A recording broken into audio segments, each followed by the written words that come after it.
Coming to you live from my apartment, it's Rob Has a Podcast. And now here's the guy who's neither single nor ready to mingle, Rob Cesternino. Hello, everybody, and welcome to our big official Big Brother 16 cast preview. And we're going to talk about the twists and everything you need to do to get ready for Big Brother 16. It's Big Brother week here on RHAP. Of course, we have this show today. We're recording this on Saturday afternoon, which is going to take us into the two-night Big Brother premiere. We'll have live shows after each Wednesday night and Thursday night show. We'll be back again with another show on Sunday night. So basically, we got 4 Big Brother shows coming up in the next 8 days. Everything you need to do to get you through the first couple days of Big Brother 16. With me, as always, the man who is watching these feeds all summer long.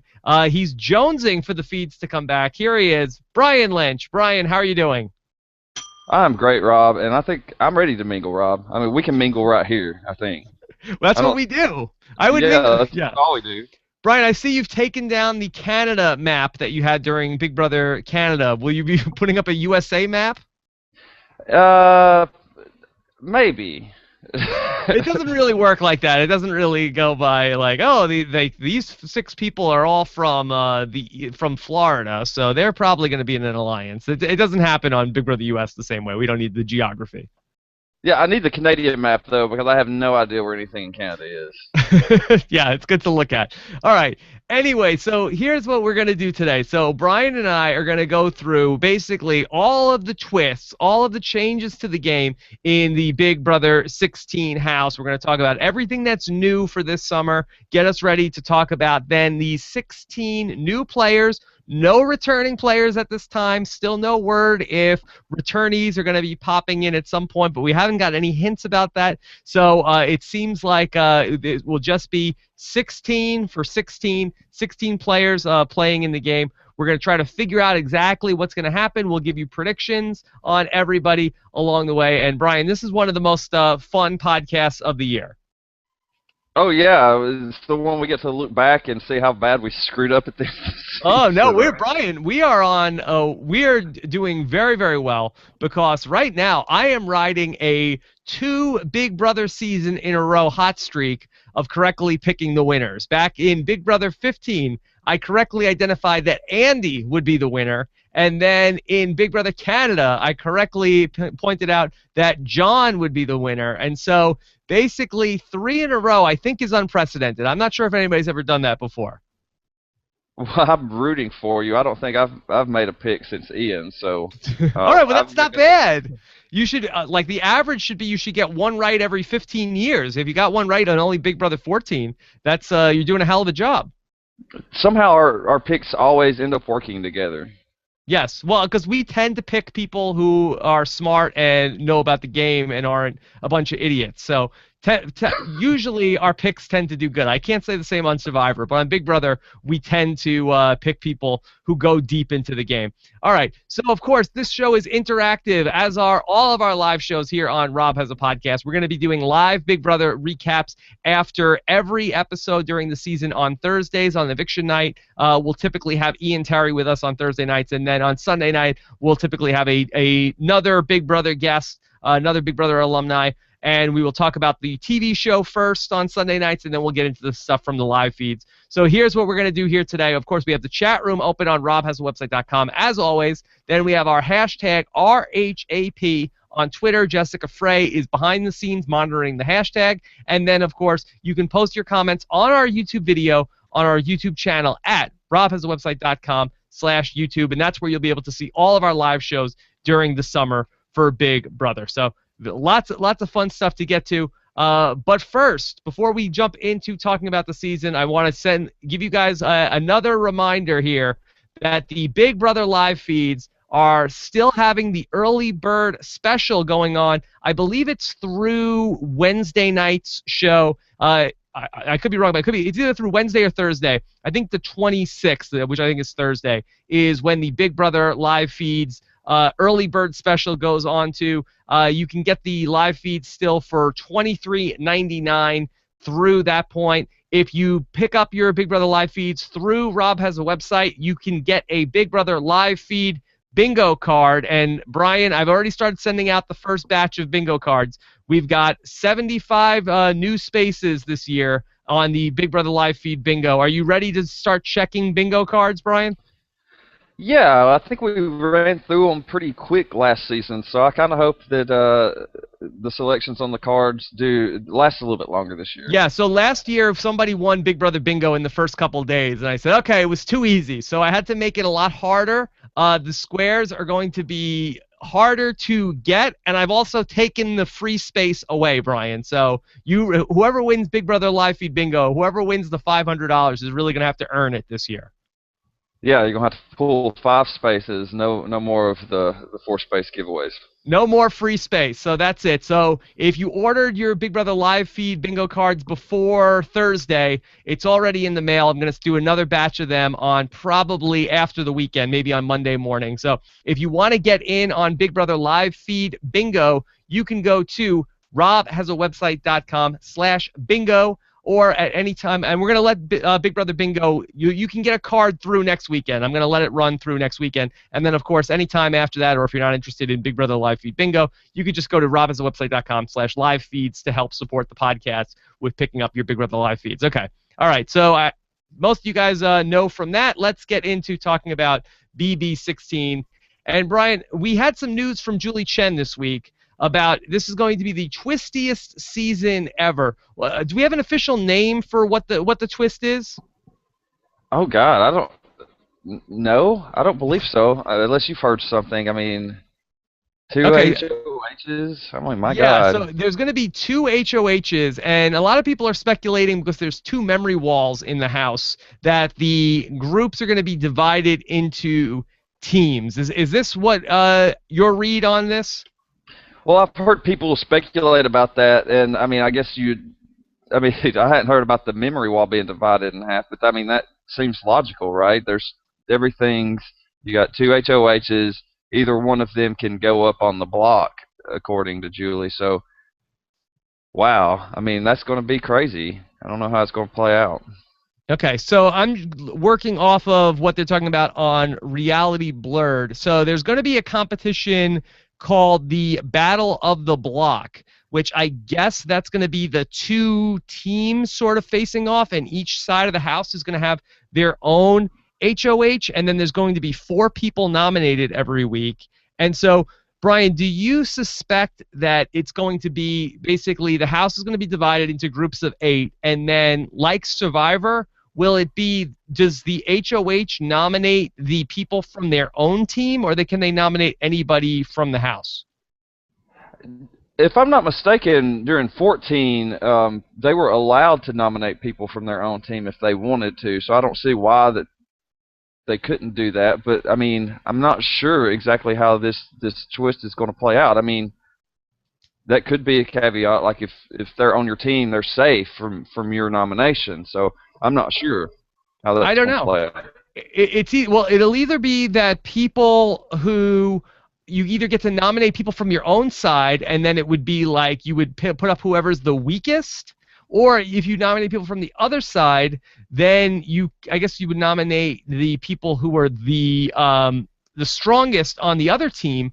But I guess if you can go home, if you're the HOH, I guess it can't be that you nominate people from your own side, or the HOH would never be nominated. So I'm imagining you could probably nominate people from the other side of the house. Yes, I don't think it would be from your own side of the house, just because of the HOHs wouldn't nominate themselves, but it's really difficult to try to figure out this twist because of the ambiguity about it, and I'm not really sure exactly what they're going to be able to do. Maybe they will just be able to nominate whoever they want. Yeah. Okay. So we need to see more about that before we can really sort of speculate. Mike Bloom in the chat is saying, I think that the Battle of the Block is replacing the Have-Not competition. So this is all really pretty vague about how it's going to go.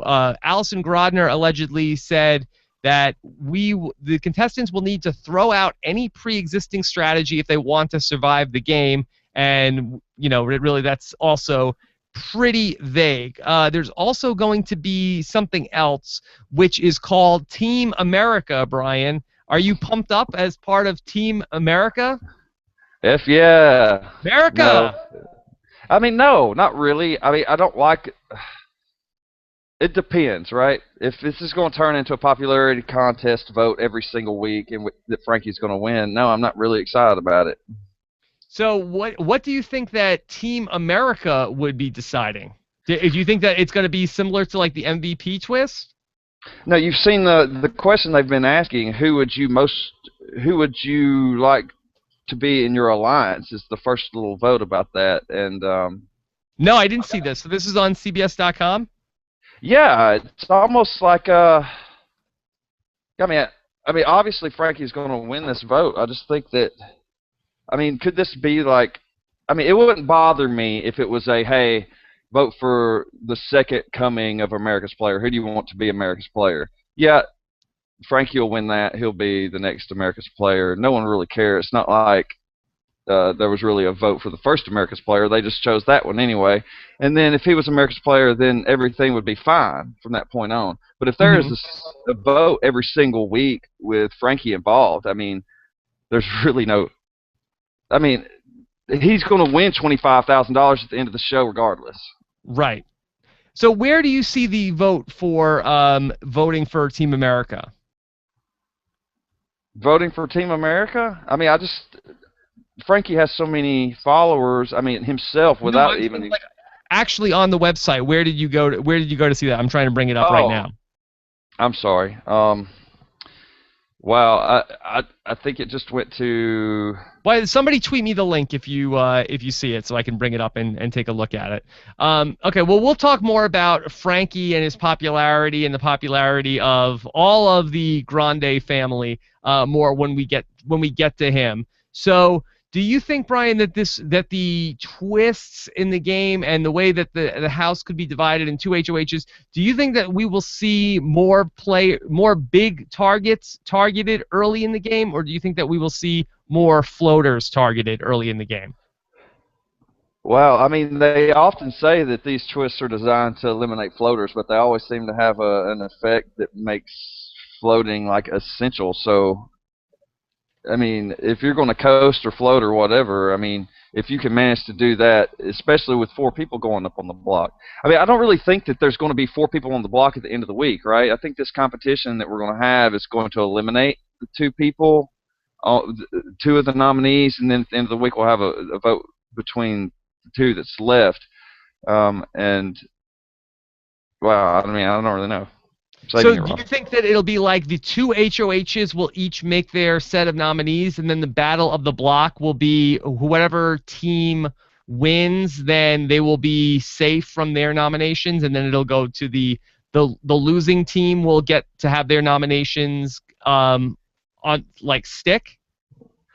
Yeah, I think so. I think that this battle of the block, I mean, we really don't know what it is, but I think that's going to decide who ends up being on the block at the end.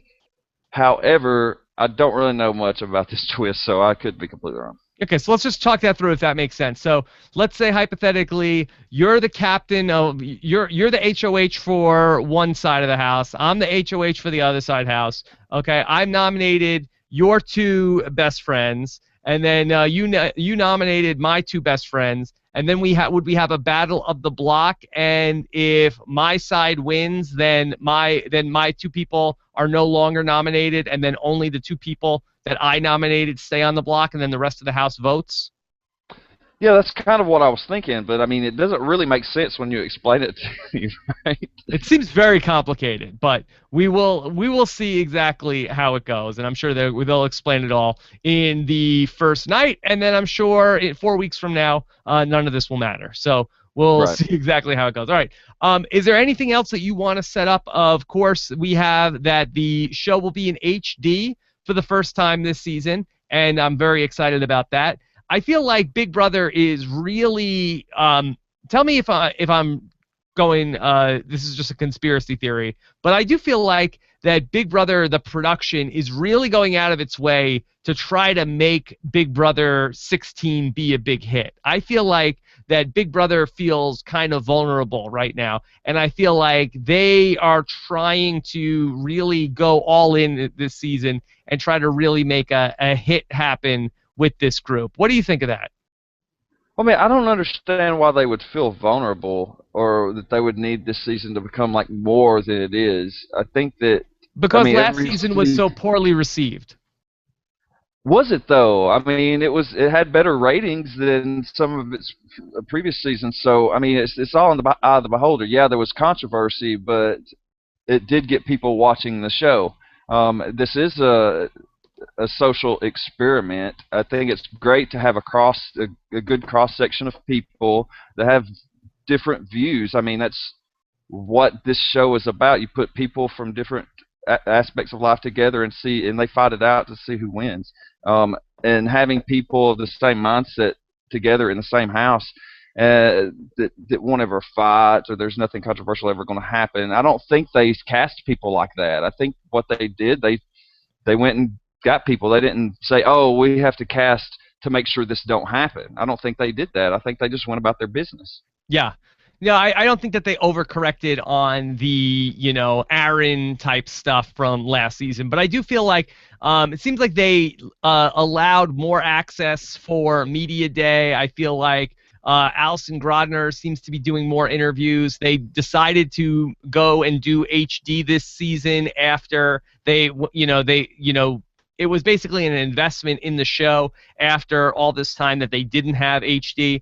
So I maybe I'm just reading the tea leaves like Mark on BBUK, but it feels like to me like they're really trying to make this a hit, and maybe also the casting of somebody like a Frankie Grande who has a sister who has a big social media and traditional media pull, and then try to get them involved. So it just feel like they're really trying to go the extra mile to promote the Big Brother this season. I think all the extra things that they're doing that you're talking about should be standard operating procedure, things that they should be doing every single season without a doubt. But they haven't in the past, so I'm wondering if they sort of had a wake up, Big Brother. Yeah, I mean the HD just finally coming around is a joke, but I mean we've got it, so we can't complain about that anymore, which is great. I mean I don't really want to complain about it. I just want to get. I'm not complaining. No. This season, Okay, so anything else before we jump into talking about the people? No, man. There's a lot of people. There's a lot of information, and there was a lot of videos to go through. So I'm ready to talk about some of them. Okay, now I really feel like we had a quantum leap in the amount of information that we had between this year and last year. I feel like last year, Brian, did we just have interviews with Big Jeff, and then I think this year we had 4 different video interviews with the people? No, there were more interviews than just the Big Jeff interviews. You might be thinking about Big Brother Canada. We didn't even have interviews for all the house guests at that point when they came out. So maybe were the other interviews released after the Big Jeff interviews? Yeah, it didn't all come out at the same time, and it Got was it. kind of all over the place. This has been just a perfect rollout, in my opinion. They kept it the secret about all the new house guests. Everyone speculated there was going to be returnees, and things just haven't worked out like everybody was speculating. I think it's been a great rollout. Do you could we just quickly go through so the interviews that were available to us that we right. checked out. Big Jeff has interviews on CBS.com, and then Rachel Riley and Ryan Carrillo did interviews for Reality Relapse on yes. Bite Size TV. We Love Big Brother.com had interviews, and then who was Big Brother Network? Yes, Big Brother Network. Okay, so those were the four interviews. Did you watch all 4 interviews for each person? Yes. Oh my God. I watched all of them. Was that as close as it gets to live feeds in the off season?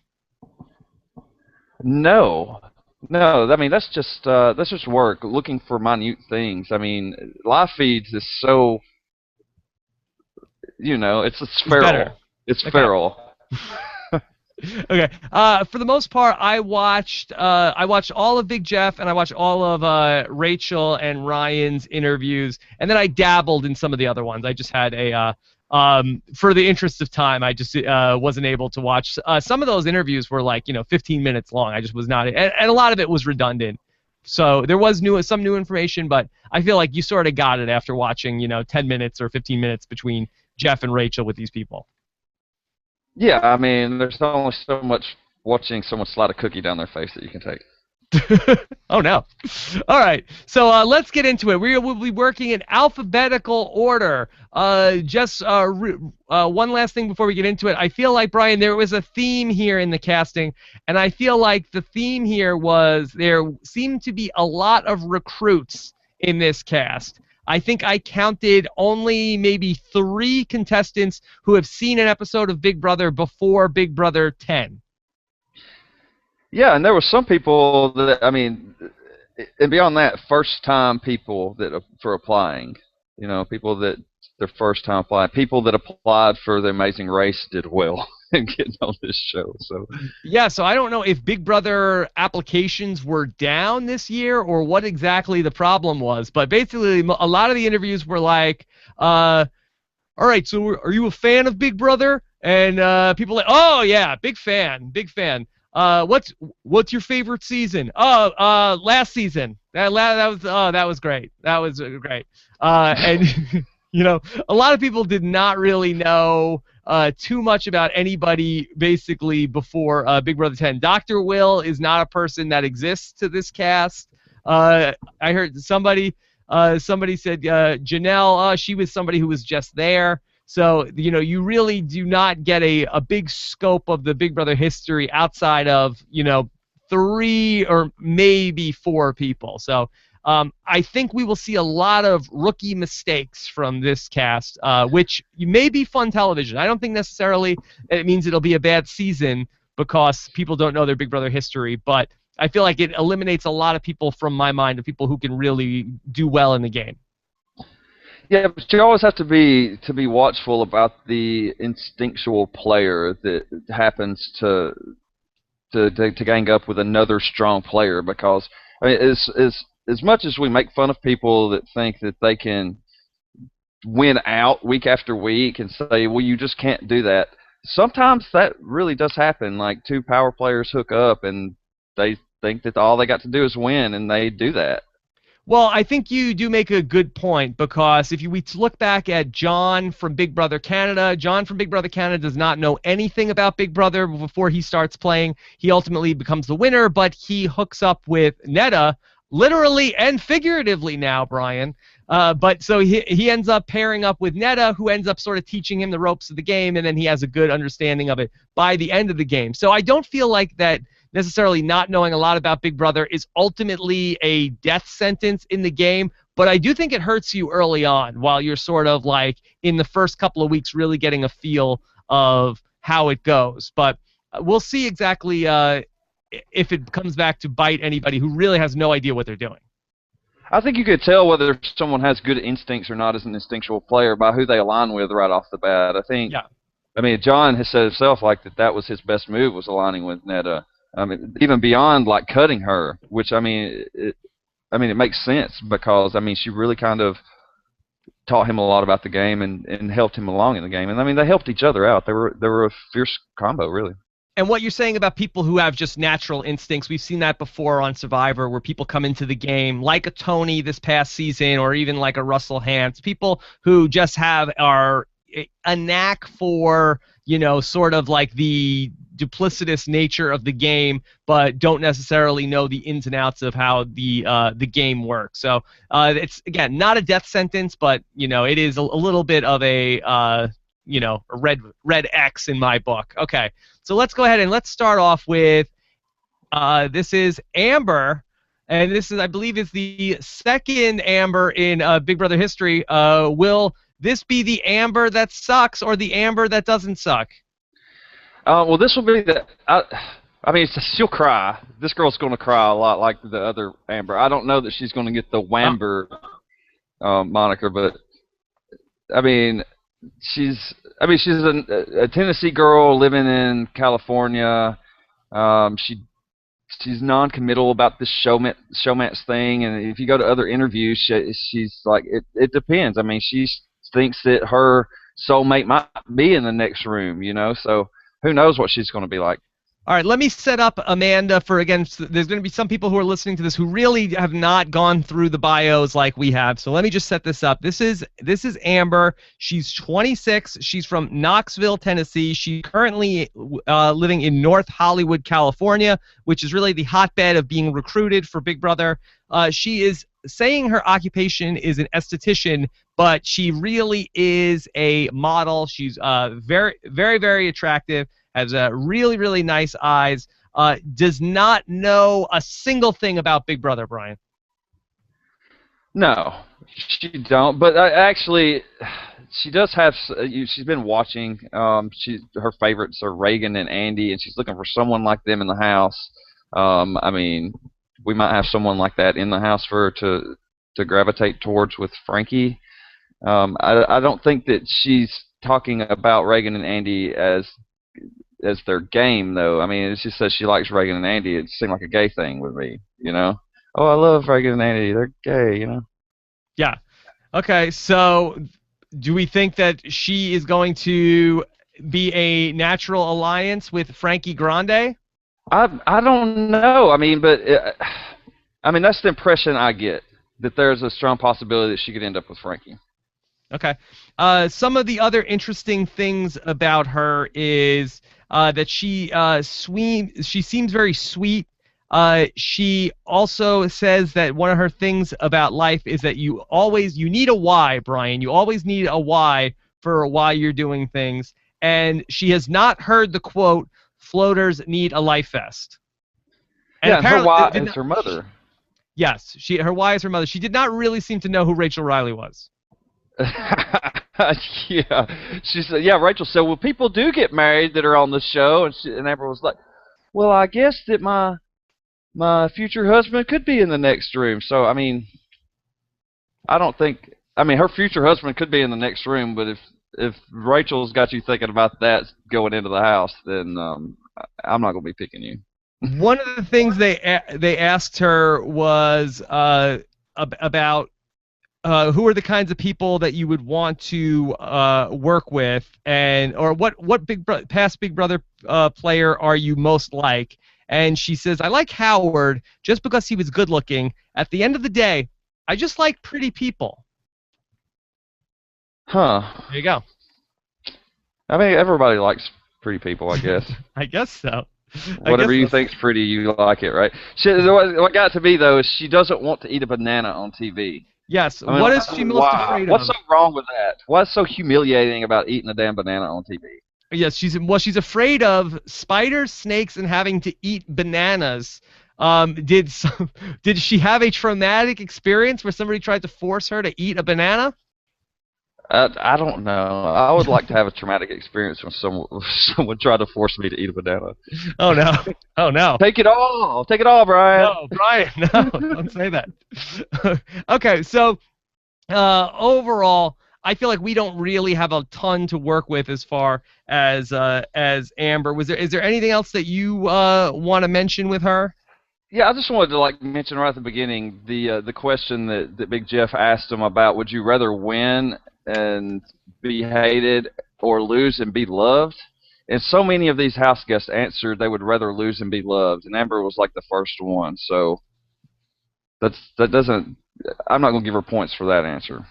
Okay. Yeah, she'd rather lose and be loved, which not what we really want to hear from the people going into the house. That they would rather just, not win the game and, not make the moves they needed to do as long as people like them.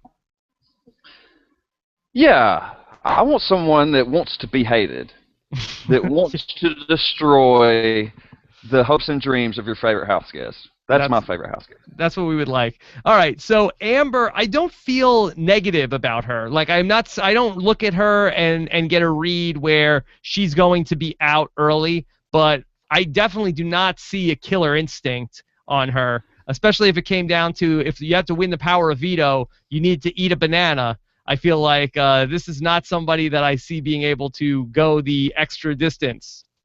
Yeah, but she does say she's very competitive. So I see her eating a banana if that's a competition thing. But, I mean, that's one of the things she self-describes herself as, very competitive, being too nice.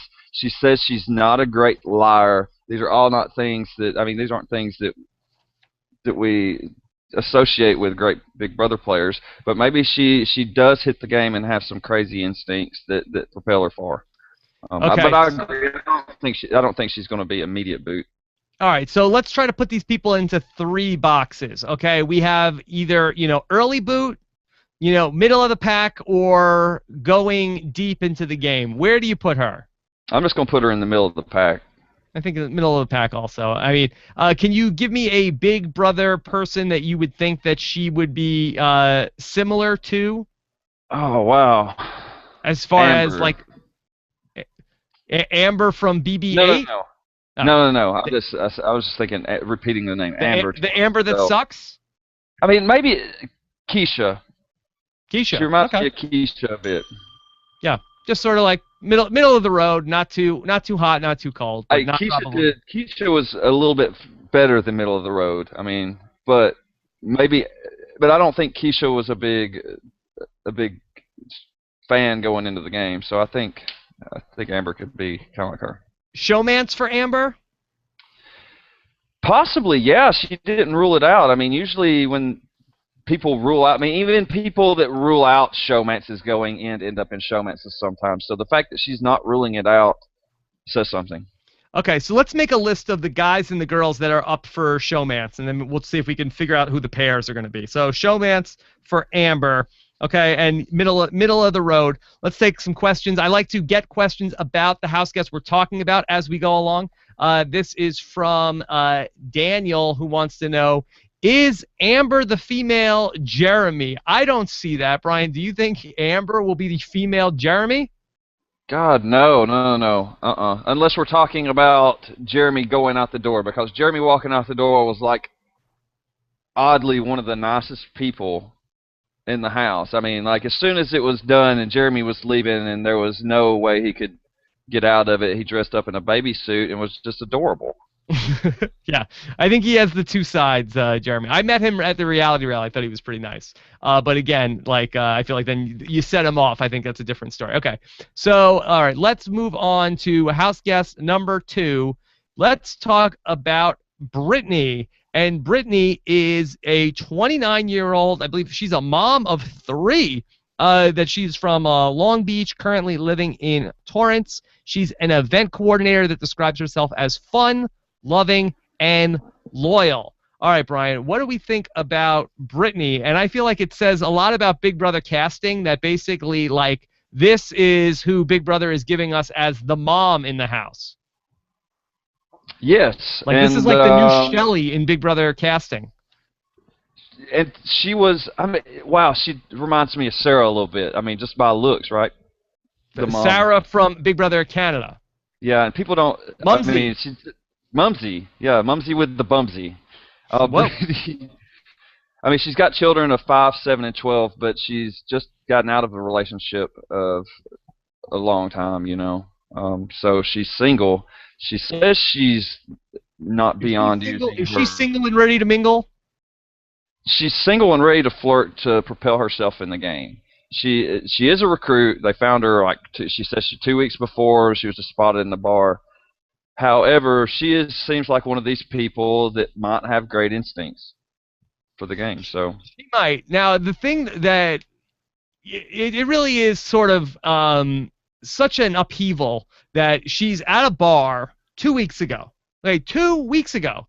And they say to her, hey, do you want to be on Big Brother? I don't think she had seen much Big Brother beforehand. She basically has to figure out what she's doing with her kids for the next 3 months and somehow get up to speed on Big Brother. And then also, I don't know, it's like such an emotional roller coaster that like a month from now, she might be saying, oh my God, I made a terrible mistake coming into the Big Brother house and leaving my kids for the entire summer. I really sort of like rushed into this decision. So I'm a little worried about her emotional well-being going through this whole summer of I mean, it's a long season. Is it going to be like, what, 100 days, Brian? Well, I don't think it's going to be 100 days. I mean, even last season went 100 days. But how many days is it?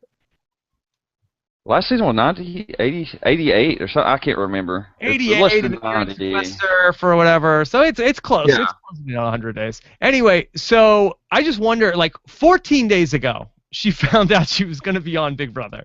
So it really is just such a whirlwind about her. She describes herself as a recent fan. I'll say, right? Yeah, but when she talks about it, this is the thing about just to hear her talk about it. It seems like she is a recent fan. It's like watching it really got her energetic about the game. So I feel like she does have some potential here. They asked her if in different interviews, they asked her, well, what are you going to do if someone asked you to lie on your swear on your children? And she said, well, at first she said, no, that would be horrible. I couldn't swear on my children. But then she said, yes, I will have to swear on my children because knowing how important they are to me, that's what they'll ask me to swear on. And she said she's already said her prayers for forgiveness, and she's going into the house and she's going to kick some ass. Yeah, I actually don't think that she's going to be a bad player. I'm more worried about her that she rushed into this decision only, 2 weeks ago, that somebody asked her to be on Big Brother, and now she's going to go into it for 3 months. In addition to that whole thing about that she's going to swear on her kids' lives and potentially break that promise, she tells a crazy story in one of her interviews where basically she gets pulled over by a police officer, and she was pregnant, and she told the police officer that she was going into labor, and so she did that to get out of a ticket. And then she ended up getting the police officer like really invested in trying to help her. And then she drove herself to the hospital because just in case the guy was following her, she didn't want the guy to think that she was lying. So she definitely has some skills here to be able to be a good player in the game. So if she can, get the learning curve going a little quicker, and also, not feel like she made a terrible decision after a couple of weeks, I feel like she could be somebody who actually is a good player. Yeah, and what I wonder about is her self-awareness, though, because right before she told that story about lying to the cop, she said that she wasn't good at lying. And they said, well, what about that time that you told the cop that you was about to have your baby? And she was like, oh, yeah, well, I'm good at lying, I guess. So, I mean, she just needs to go with it. She just needs to go with it and charge ahead. She's going to be upset. We're going to see her cry. Mothers don't go into the house and not miss their children. That's just not going to happen. Okay. All right. So, Brian, let's put her into one of these 3 boxes that we have. Do we think that she is going to be early boot, middle of the pack, or get towards the end?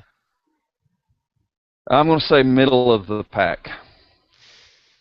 Yeah, I think that's probably about right. I mean, it really comes down to how the alliances are going to form. I mean, I feel like she is youthful, and I feel like that the young people are going to really band together because there's so many of them. But even at 29, she could be ostracized as being one of the older people, especially that she has kids, where it seems like there's a lot of, party people in the house.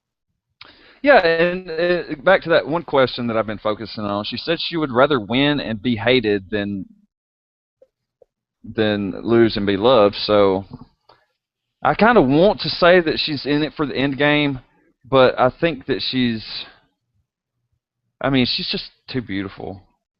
Okay. And she's going to bring her kids up, and she's going to be talking about her kids and how she's doing it for her kids, because I don't think she's going to understand that that's going to piss people off. And I think she's going to be booted. Do you think so you think she'll be early, or you think she'll be middle of the pack? Middle of the pack. Okay. All right. So we have middle of the pack. Roy G Z in the chat room says they always say everyone's in the middle of the pack. Well, you do have a lot of people in the middle of the pack by definition. It is the middle of the pack, so you would have the most people in the middle. Yeah, and I did say that Netta was going to be middle of the pack, and then pick her to win later on in the preview podcast. Hey, so we're talking sometimes I'm not perfect here. Yeah, and sometimes I haven't made my decision. Yeah, sometimes we sort of stumble into something by talking it through. Like we both sort of like have our findings that we both came up with, and then we sort of talk. Like Brian and I didn't really talk about this before we did the show, so We may both share something that the other one didn't consider. So who knows where we end up with this? But do we think Brittany will be into a showmance? Possibly. Like she's free and clear, but she's not going to. She says she's not going to have sex, but she's going to use her charms if. Well, I it's think necessary everybody to says advance herself in the that game. they're not going to have sex. I don't think that there's many women who come into the Big Brother house saying like, definitely going to have sex in the Big Brother house. There's a lot of guys that go and say that. Though. Yeah. It's like Very time to few have women. sex in the Big Brother house. Yeah, I would be interested to know if they, out of all the women that go into the Big Brother house, how many said I will, probably be having intercourse in the Big Brother house this summer. I do not have those that Those information. numbers. Okay. I'll get it. Let's hear what you guys had to say. Let's take a question. This is from, you know what, that I'm gonna need Jessica, if you could just put those up into the into our chat room. For whatever reason, they're coming through kind of blurry and I can't read them on the screen. So just post them in our private chat. This is from Bethany, who says, I like Brittany, but I'm concerned that she admitted to crying for 48 hours straight before the interview. So, well, this does not seem like a good thing to find out about her. This is separation anxiety, okay? I mean, you got to understand that she has young children and she just left them. So, I mean, you got to give her at least one cry. Yeah. Believe me, my wife cries before she has to go to work that she doesn't want to leave the baby. So I totally get it. I guess it's going to be a question of, do you think that she can survive leaving these 3 kids for the whole summer, especially that she only decided she was going to do this 2 weeks ago?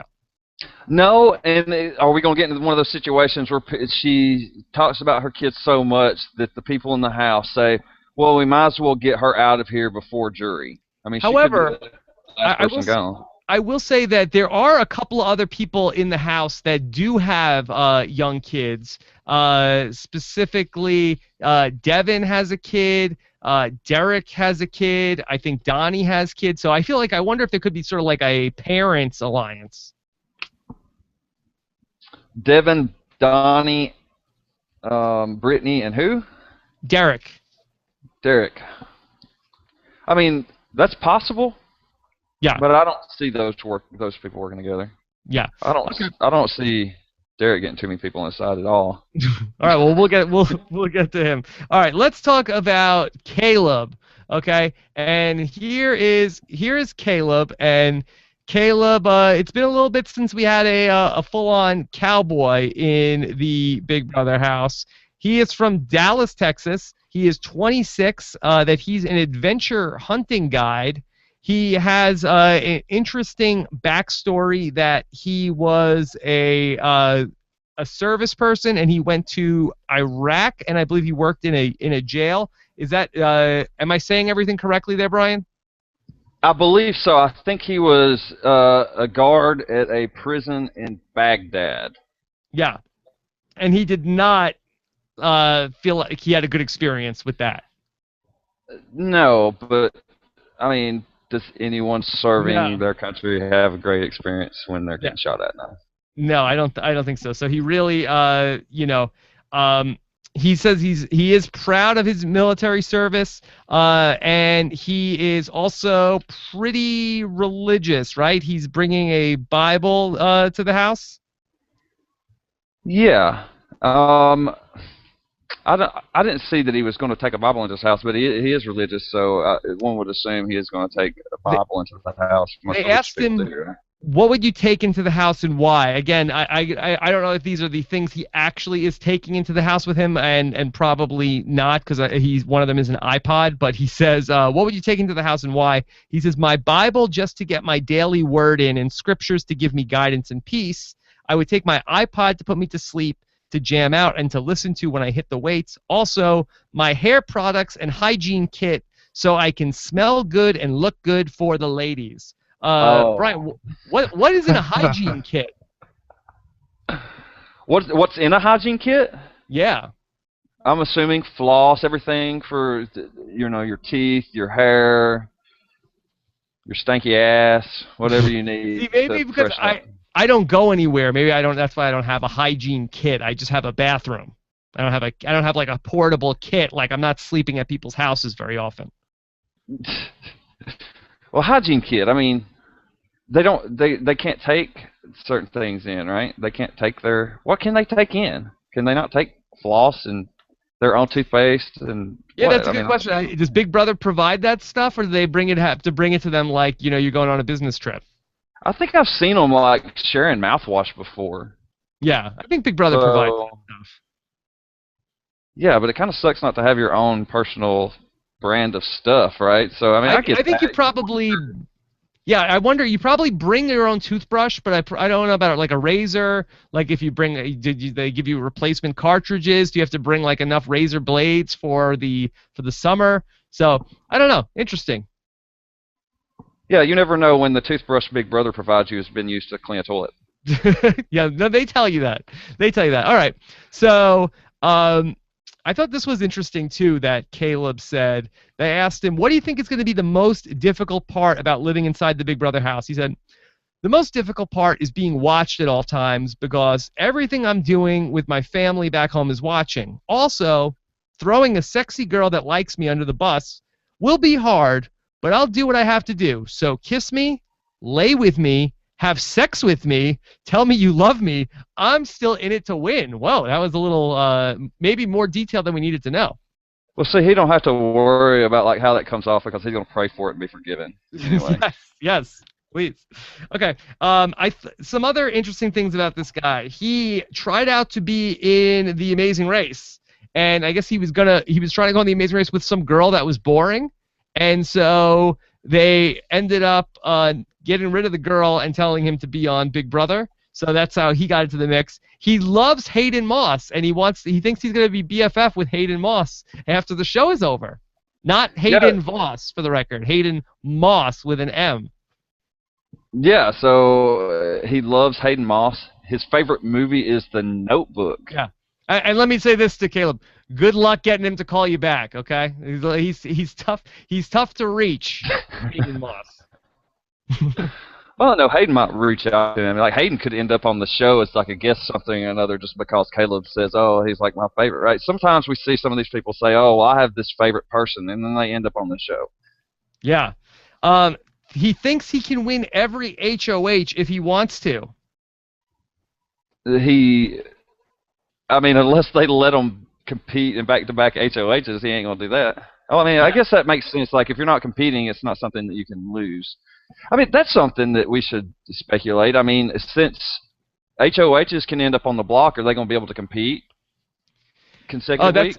That's interesting. And also, a lot of people talked about winning the first HOH. And I used to say on these podcasts, again, this is going to be, let me think. So I guess the first season of Big Brother that I podcast was 12. So 12, 13, 14, 15, 16, 16. This is the 5th season of Big Brother that we're podcasting here on RHAP as a podcast, which is an achievement in itself to talk about Big Brother for 5 straight summers and not lose your mind.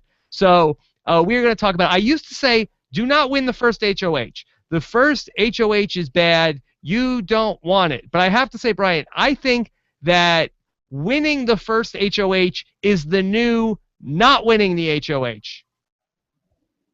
How about that? How do you figure? I think it's not bad. I think maybe it's kind of good to win the first HOH and sort of set the tone. Now you don't want to be like the worst case scenario is to be like a Paul on Big Brother Canada, and so like don't win the first HOH and be like one of these people where you let the power go to your head. If you be the first HOH and get and Willie Hance it, that's bad. But if you could sort of be the first HOH and just get everybody sort of like acting like you're sort of like chill and like I thought McRae did a good job last season. Everybody has to come to you and be like, hey, like I'm so happy you won. Like, oh man, like that's really awesome. And it's sort of like it's almost like you're like the Bachelor or the Bachelorette, and you just get to stand there that first night, and everybody has to come up and introduce themselves to you and get in your good graces. And as long as you're not an a-hole that first week, I feel like it can be really help you set the tone for the game. So as long as you can win it without like knocking people over and making everybody hate you, I think you can set the tone for a good game winning the first HOH. Yeah, I think so many people are going to be throwing it that it might be easy to kind of win. I don't really know that. That's all well and good winning the first HOH in past seasons because you are the only HOH. People do have to come to you. But this season, it just seems like that there's going to be 2 HOHs, so you're not the only person that they're going to have to go to. There's going to be another person that people are going to. Yeah. And so a couple other things about Caleb. He talks about his strategy. He's going to be a bobber. Brian, does this mean anything to you? What is the bobber strategy? It didn't mean anything to me until he explained it, and it took like 5 minutes for him to explain it. The bobber strategy. Explain it. He don't want to be the hook that catches the fish. He wants to be the bobber that suspends the hook in the water. So when the hook catches the fish is going to get mad at the hook, not the bobber. Okay. He called McCrae a weak kid that played Amanda's game. Was that necessary? Did he have to throw shade at McCrae? No, that's totally necessary. I mean, I love McCrae, but if you're predispositioned to talk trash about former house guests before you even get into the house, I'm so glad that he started doing that already. Do you think that Caleb will be well-liked or not well-liked? Is he going to be somebody that people root for or root against? It depends. It depends. I mean, he seems to have very political leanings, and when people do that, sometimes they bring that into the house. And the way that works, it doesn't matter what your political beliefs are, but once you express it in the house, you immediately piss off half the people that are watching. Yeah, because there's going to be a zero-tolerance policy on the live feeds this summer for that sort of stuff. And if he's going to be particularly, have strong opinions about a number of different subjects, I think that could get him in a lot of trouble. And I'm not sure if he necessarily realizes that. Yeah, people have already been digging up stuff that he's tweeted before, and he doesn't seem like he's. I mean, hold on, Brian. I lost you on audio there. I still see you. How about now? You cut out for a second. Sorry, what were you saying? Just that people dig up dirt on people, and they've found some stuff on him, shit that he said about what was it that he called the. Oh, you cut out. Yeah, that you were cutting out for a second there. But yeah, so people have already been finding some unflattering things that he's been made on his Instagram account, which ideally is the place where you want to sort of really get into political opinions about all sorts of different social issues on Instagram. Oh yeah.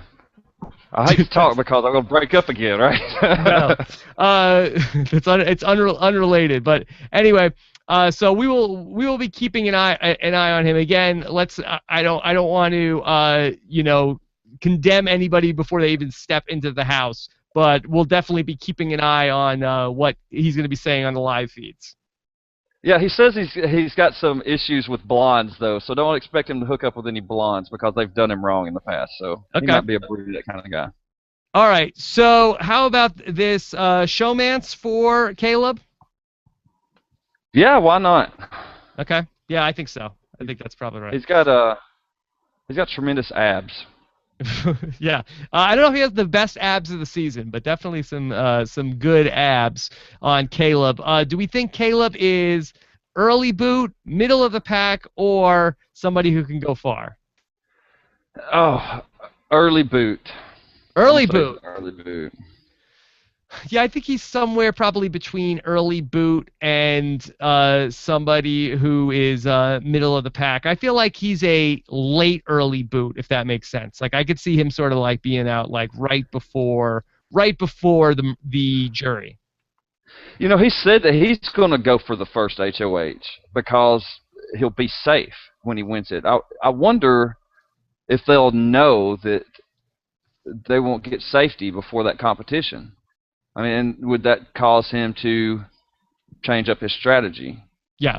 We'll see. I mean, again, it's hard to. Very few people, their strategy preseason ends up being what they actually do in the house, so it's hard to get too much of a read on what they're doing. But we'll see, and we'll be following what Caleb is doing. I see a lot of early boots in the chat room, so Rob has a planet. Does not think he's going particularly far.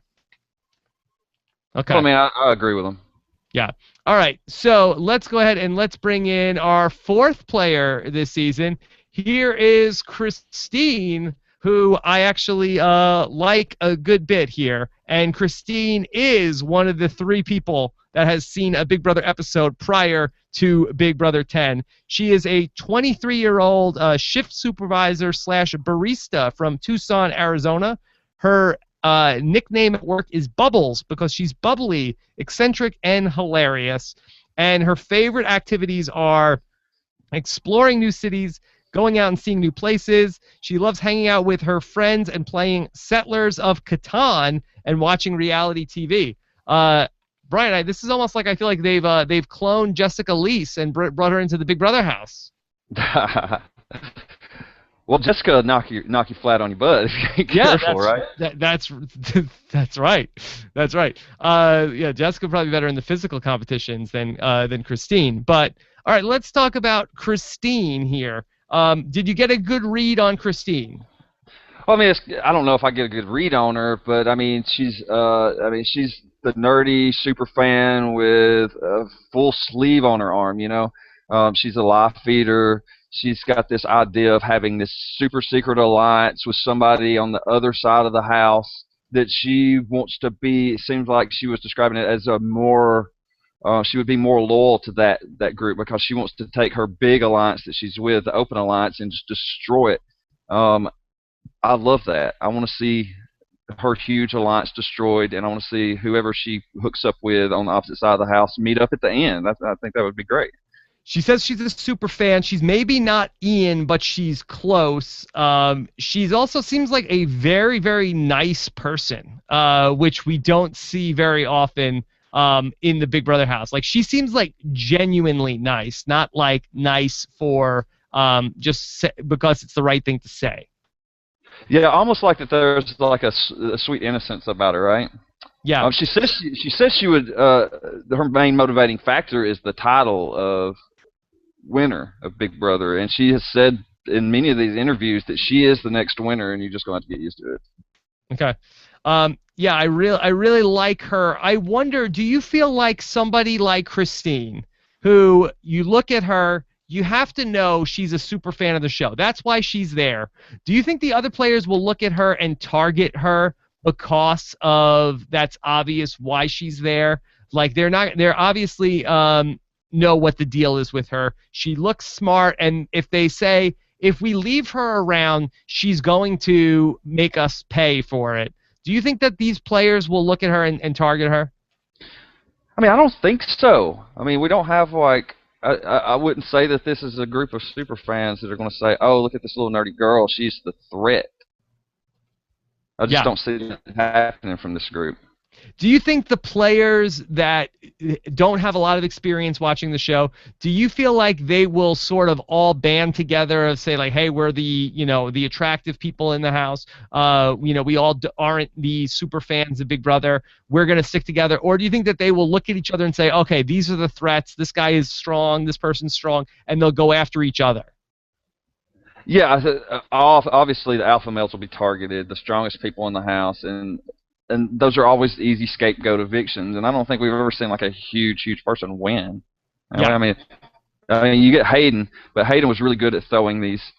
I mean, he didn't like just go out and win everything, you know? Yeah, we've seen like the Haydens and the Johns and people who are athletes win, but we don't see like the Jessies or the Kyles ever win, and they tend to be targeted early. Yeah, there's a component of having to lay low with them, right? Having to sell yourself short, what you're advertising as like a competitor. Christine, people aren't going to look at her as a competitor. She's not going to have that problem, I don't think. If she could take anything into the house, she would take her cell phone, a Spice Girls CD because she needs to jam out, and Settlers of Catan because it's the best game and it brings people together. Is she already going to be cast in Reality Game Masters 2? And two, she's jamming out the Spice Girls CDs? Really? Anyway, I don't know about the Spice Girls. She is a board game fanatic. She says she always wins no matter what she's playing. So, I mean, I don't know what the game she was talking about. The Settlers of Catan. I've never actually played that. But you talked about how nice she was as a person. She threw a homeless man a birthday party in the park one time. She also wants to adopt babies, and not for it. It didn't sound like it was because her and her husband couldn't have them. It just seems like she feels like that there are so many babies that need to be adopted that she wants to adopt kids. Right. Despite, and they discussed like how expensive it was to adopt a child. She said she didn't care if it was like $100,000 to do that. She thought it was the right thing to do. So, I mean, she seems like an adorable person. Yeah, adorkable. Adorkable. Okay, so Brian, I think we both are probably looking in the same direction here. Early boot, middle of the pack, or going far into the game? She's going far in the game, Rob. I think so. I think that it's unless these people who are all sort of the people that, unless the recruits sort of band together and identify that, look, we got to get rid of her. She knows too much. I think that she will probably be a real threat to win this game, and I think we're going to be talking about her deep into September.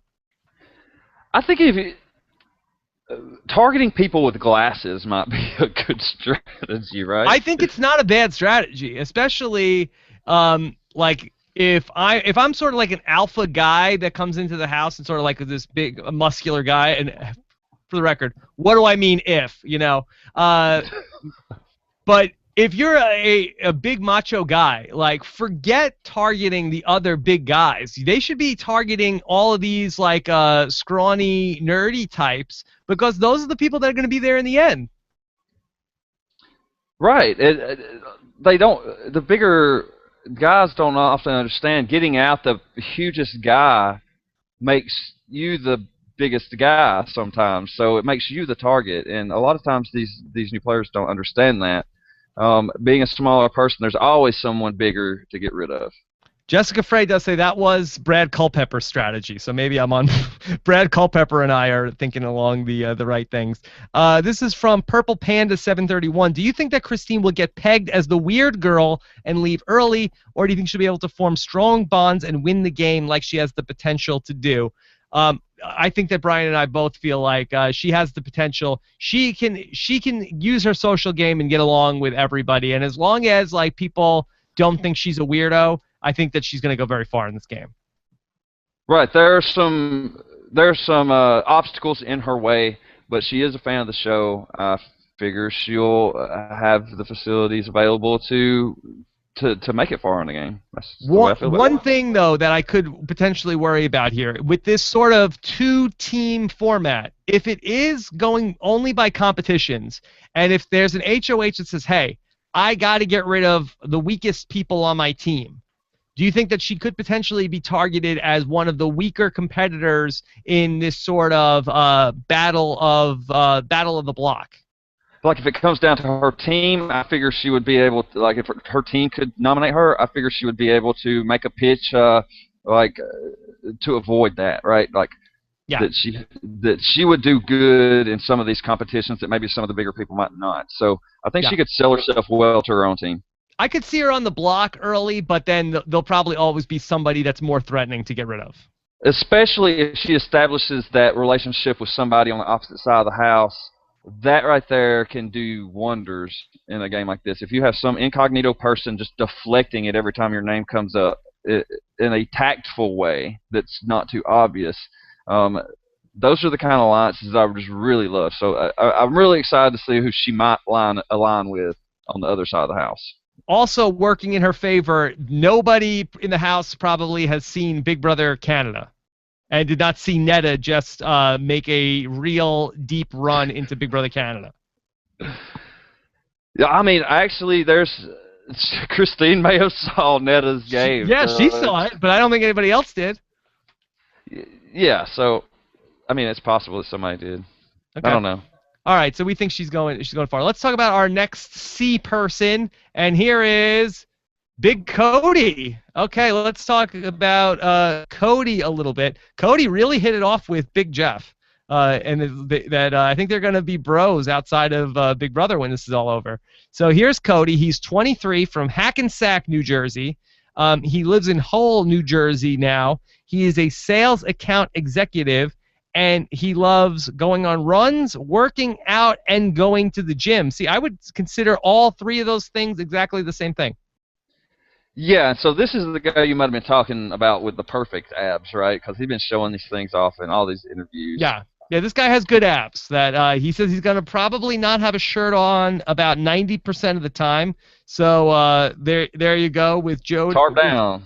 Yeah, there you go. So there's something for you on the live feeds. He has a new best friend in Big Jeff. He claims that he's an actual fan, even though, again, I don't think he's seen a season prior to BB10. He's also a 17 magazine hot guy panelist where he gives young female readers advice on dating and fashion. Do you think that the women of Rob Has a Planet could use some dating advice from Cody? Oh wow! Like I don't know. I think no. I'm sure the women of Rob Has a Podcast have like all the men that they want.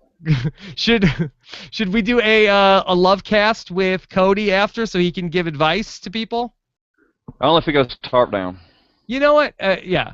And whether he's giving advice to men or women, that very attractive people should not be giving out any relationship advice, because that what I would like to get relationship advice from, I want the most unattractive person possible who has had many relationships to give relationship advice, because Cody, I feel like his advice is, well, you take your shirt off, do sit-ups. That's the best advice for any relationship, right?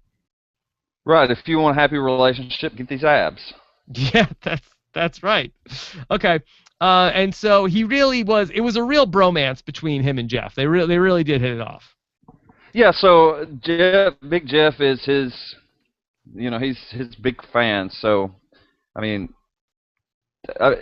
he said, like you said, he says he's a fan of the show, but it seemed like he was recruited. He got spotted at a bar mitzvah that he was working on the side or something, some kind of entertainment company. I forget exactly what he was saying, but he was spotted at that. But he says he was a fan to begin with. So a recruited fan, they asked him to go through the regular process, which he did.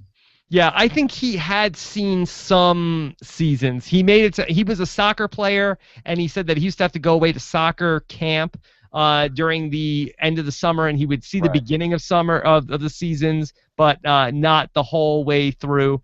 So that's basically his deal with everything. Showmance for Cody? What do you think? Oh yeah, got a showmance, right? Right. I don't know. Do you think there's more guys who are up for showmancing than women that are up for showmancing?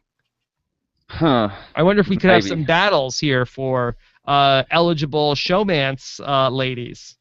It's been a while since we've seen a good fight over a showmance, right? I want this person, not. Cody also has some interesting photos online. Have you checked out any of Cody's modeling shots that in Jay Byers-esque photos? Yeah, so he don't have nude photos. But they don't leave much to the imagination.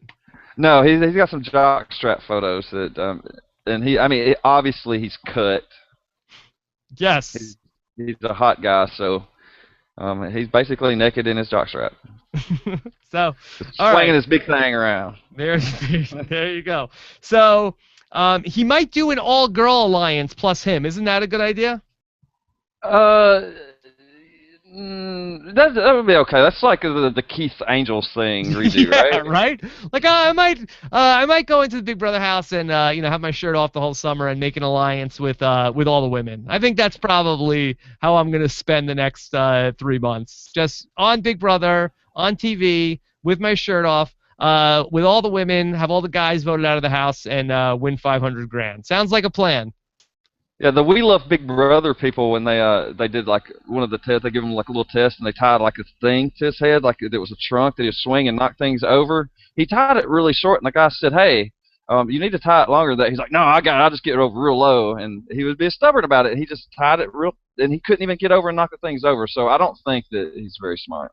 Okay, what do you think? Is Cody somebody, is he an early boot, middle of the pack, or go in the distance? Early boot. Early boot. I mean, I didn't find him to be so off-putting that I think he would be an early boot. I'd think he's probably a middle of the pack. I don't think. I think there's other people who are more disagreeable who are going to be out earlier than him. I don't dispute that there are more disagreeable people, but there are not more fabulous abs. Okay. And Keith the amount that he works out is going to hurt him. He's not going to be able to stop working out. Why? Is that a thing that happens in the Big Brother house? If you work out too much, it's bad? Yeah. Anytime somebody's working, number of times during a season where someone's like, oh my God, that person does nothing but work out. We got to get rid of them. Every season. At least half the house. That's interesting, Brian. So you're saying this, so like the person that's working out all the time, they're in the backyard, and every time, every curl they're doing, every bench press they're doing, it's just like another reason to say, like, boy, that guy's working out again. Got to get rid of him. It's another shovel into the ground, digging your own grave, really. And that's very interesting. I mean, think about Frank, right? Doing upside down push-ups in the backyard. As soon as he did one upside down push-up, that was it. Gotta go. Ian was like, do you see that freak doing upside down push-ups? And that was it. Everybody in the house was against him. Yeah, I mean, at least Hayden had like a whole other brigade of other guys who were working out. You know, you really do need like like if you're a alpha guy like this, it's almost like you need a bunch of other alpha guys around to sort of like, you know, all go far together. Yeah, and like this whole thing about going tarp down and showing off how hot your body is, that's a bad idea too. I mean, that's just stupid. You're fully clothed, don't work out in front of people, do it on the side, and then make yourself look weak. Yes. See Andy. Did you see Andy, you know, working out or walking around with his shirt off for 90% of the summer last summer? I don't think he would have worked out even if he wasn't in the Big Brother house. I think Andy had a shirt on in the pool. All right, take it from a guy who's won Big Brother. Yeah, so we don't. Yeah, the people that work out all the time don't do it. So like even in John and Big Brother Canada, right? He could have worked out all the time, but he had that injury, and so he couldn't work out. And then he realized that being hurt was more beneficial because that's what Netta told him. It's like being hurt's more beneficial than being healthy and working out all the time. That's going to get you farther. Keith Dixon asked, will Cody take Big Jeff's job in the future? Uh-oh. Should Big Jeff be shooting this guy down as somebody who's potentially going to take his job?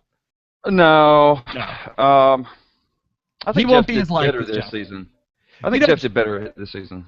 Yeah, I feel like Jeff, like I enjoyed the Jeff interviews. Like Jeff basically, he asks the same 8 or 9 questions, but he's just looking for a reaction, I feel like. And then he's just looking for something to run with. And I feel like the people who couldn't even get along with Jeff in like the 5-minute interview, I feel like that was a big strike against them, because I feel like Jeff is probably a pretty easy guy to get along with, especially like he's out there. He's not trying to throw any shade at anybody, Jeff. He's just trying to like be nice and fun, and he's hoping that you give him anything to work with. And I feel like the people that like sort of had friction with Jeff, I feel like it was a very bad omen for them going into the house. Yeah, they're probably holding some animosity towards him, which I have been guilty of in the past. But I don't think any of the. I don't think. And that's understandable. But I don't think anybody who was coming into the Big Brother house was holding animosity towards Jeff. It was a pow tore into it. It was like, you don't even know which season you're on. Yeah, but and we'll talk about her, but I don't think it was anything because that she had an axe to grind with Jeff. I think that she was just seems to have a bit of a fiery personality. All right, that's Cody. Let's move on because it's going to be 19 hours. We're going to be up to the Big Brother premiere by the time we finish. All right, let's talk about Derrick. We're up to D here. An hour and 20 minutes into the show. Here is Derrick, and let's talk about Derrick. And Derrick is another police officer on reality TV in 2014. It's Cops Are Us. All right, let's go into Derrick, who is 30. He is from Providence, Rhode Island. He is a sergeant in the police department. He is confident, methodical, and ambitious. And his favorite activities are he's a big fan of guns. He enjoys modifying them and shooting them. He gets to use most of them at work and also likes to scuba dive. So there you go. Shooting and scoobing. Okay, let's talk about Derrick. Yeah, so like the biggest thing about Derrick, yeah. Oh, so he's going to hide that he's a cop, right? And he's changed his mind about this after watching Tony and Survivor. He thinks that being open about being a cop will put a target on his back, which, I mean, that's debatable. I mean, it just depends on how you work that, right? But getting caught lying about it is going to surely get you in trouble. He said he wants to play the game with integrity. Like right after he says he's going to lie about this, he's going to teach the world about how this game can be played with integrity, which is a total what you call it? Yeah, it's has nothing to do with anything because Right. nobody learned anything about integrity from watching Big Brother. Like nobody's gonna say like no kid's gonna say like, Mom, what's integrity? Like sit down, son. We're gonna look at Big Brother 16, and I'm gonna show you this guy Derrick, and he won this game with integrity. I want you to learn from Derrick. Like integrity has nothing to do with anything. You say like I don't want everybody to hate me. That's fine. You don't want to sort of be, I don't want to be known as a rat floater or whatever. That's fine too. But do not confuse integrity and Big Brother because even the winners, like who is the winner that had the most integrity? You can point out like 10 things that they did that did not have integrity. Yeah, so like the game itself like makes you sacrifice your integrity. That's the game, right? You have to basically cut people to get to the end unless you just fall ass backwards into a victory, and that's not going to win you any love from the fans. All right, some interesting things about Derrick. He's worked undercover before, and also he thinks that's why he can pull off acting like he is not a police officer. He is going to tell people he is a Parks and Rec coordinator. And Ryan Carrillo asked him, "Oh, you mean like Leslie Knope?" And he's like, "I don't know who that is." Do you think that there is a problem with this plan that he is going to say that he is a Parks and Rec coordinator and not know who the most famous fictional Parks and Rec coordinator in the world is, who would he would hear that joke every single time, just like if somebody was going to again, I was going to go into a whole different aside, but I won't. Is this going to be a problem for him? I think it is a problem because he thinks he says he doesn't look like a cop while he's sitting there in a high and tight, wearing dog tags and his green skivvy shirt from whatever service he was in. So, and everybody in the world knows these people come out and they go into police work, and that's what they do. So, unless he's going to get rid of all this stuff and cut that hair in some way to make it look like he wasn't in the military, I think he's busted. He's busted. And I think it's like I'm gonna do this later. I'm gonna show this picture of Derrick to somebody who doesn't watch Big Brother. I'll say, okay, I'm gonna give you 3 guesses. What is this person's profession? And I'm gonna see what they come up with, and see if cop is not one of the top 3 answers on the board, because this guy, and shaving his head's gonna only make it worse. So I don't know what Derrick is thinking here with this plan, but. It's not good, and basically this was like Willie Hance or Alyssa saying that they weren't related to Russell Hance or Rachel Riley. It's not going to last for more than a week for this story that he's not a cop. Yeah, but could it? I mean, as soon as we say that and say that he won't do it, then he might do it.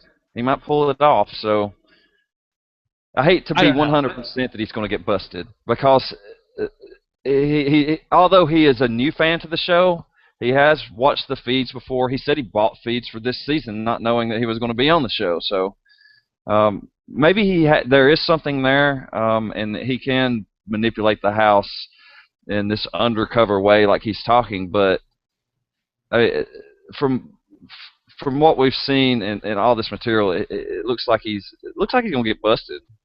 Yeah, somebody like this, he can't go into the house. And again, we always say this about Big Brother, at least I always do. The idea, go into the Big Brother house and lay low until about August 1st. Like, can Derrick, is there any chance he can go into the house and not make 100 alliances, enemies, all of these, can he possibly not create problems for himself for 90 days in the house? And I don't see it happening. This guy he's dying to go undercover and do all these operations, and it's not going to work out.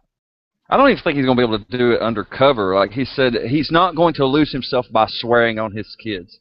That statement right there just makes me believe that someone's going to swear on their kids, and he's going to have a problem with it, and he's not going to be able to keep his mouth shut, and it's just going to snowball from there. And he might even have composure issues. Yeah.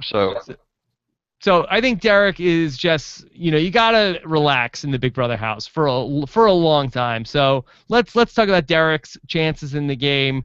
We have early boot, middle of the pack, or end of the road. What do you think? Where is Derrick going? I'll say early boot. Early boot. I'm with you, Brian. I don't think that Derrick is going very far. I think he's I probably first or second person out of the game. always hate. It's kind of hard to always say first or second person because you never know who's going to win the first HOH, and it could be somebody from the totally opposite other end of the house that has no business of going at that moment, or it could be the oldest person, the easiest person to get rid of. So I don't really feel like he's got much going for him, though. I don't think so. I'll be very surprised if he makes the jury. He doesn't seem like a friendly guy either. And I feel like that's also, like, the biggest thing about going far into this game is don't be an a-hole and get along with the other people in the house. And does this look like a guy who's going to make a ton of friends in the early going of this game? No. So he could be. He could because he does seem. He could, and I was wrong about Tony on Survivor. I thought Tony was going to be an early boot, and I was very wrong about Tony. But I think I'm going to make up for it on Devin, on Derrick. Yeah, he needs to offer someone something, right? Like offer them something all the time. He needs to win and give someone protection. Yeah. A couple people in the chat room are saying that Danielle Sutherland said Derrick's my pick to win. Paul Borges says, I like him better than you guys. So a couple people in the chat are saying we're sleeping on Derrick. I know. I've heard that too. I just don't know. I don't think. Sometimes I sense composure issues on the horizon. And I sense that with Derrick. Yeah. I just think that a key thing on Big Brother is you want people to underestimate you. And I don't know if anybody's underestimating Derrick. When's the last time you've seen anyone wearing dog tags that didn't have some kind of composure issue? Yeah, it's a fair point. We don't want to paint with a broad strokes, but definitely fair. All right, let's talk about Devin. And Devin seems like a fun guy. Devin is a former baseball player. He is sort of like he's an interesting guy because he sort of like talks like a surfer guy. He is from Santa Barbara, California. He lives in San Antonio. He's a former baseball player. He is a sales manager at Harley Davidson. He is complex, loyal, and entertaining. He has a 2-year-old daughter, I believe, and his favorite activities are going to the gym. He loves to hike and relax on the beach as much as he can as well. What do we think about Devin? Devin struck me as like a natural leader. Just the things that he said, like he kept talking about, well, in my alliance. So he's thinking alliance first, being true to his alliance. So he's going to get something going with a group of people, and he has to for protection. This guy is jacked. He is huge. He is an automatic target walking into the game. He knows it. He thinks that he compared like what his game might be to somebody.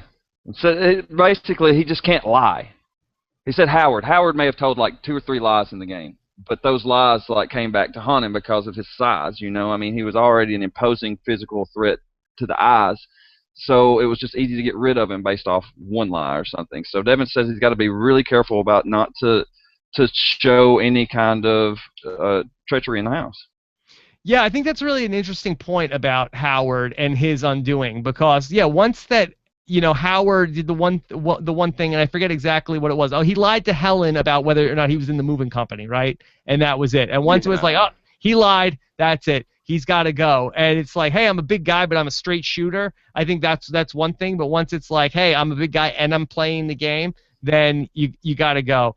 And I feel like Devin is a very likable guy. I think he could be a fan favorite this season. He was very much aware of the Aaron controversy from last summer, and he wanted to be one of the people to clean that up this season.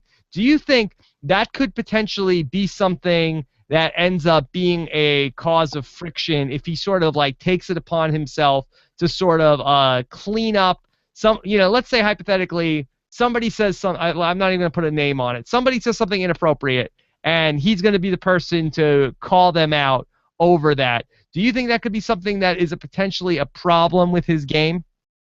Yes. Yeah, I think so. Speaking up and calling people out, because what if that person doesn't feel like what they said was inappropriate? Then you have automatic friction.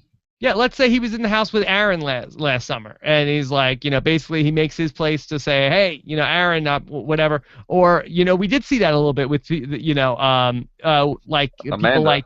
people people who were sort of like outspoken in response to. You don't want to make a lot of waves in the Big Brother house, and I feel like if he feels like, okay, well, this, I have to step up and say something, then that could be something that people say, oh, he's he's somebody who's creating conflict in the house, even if he's absolutely right for doing what he did.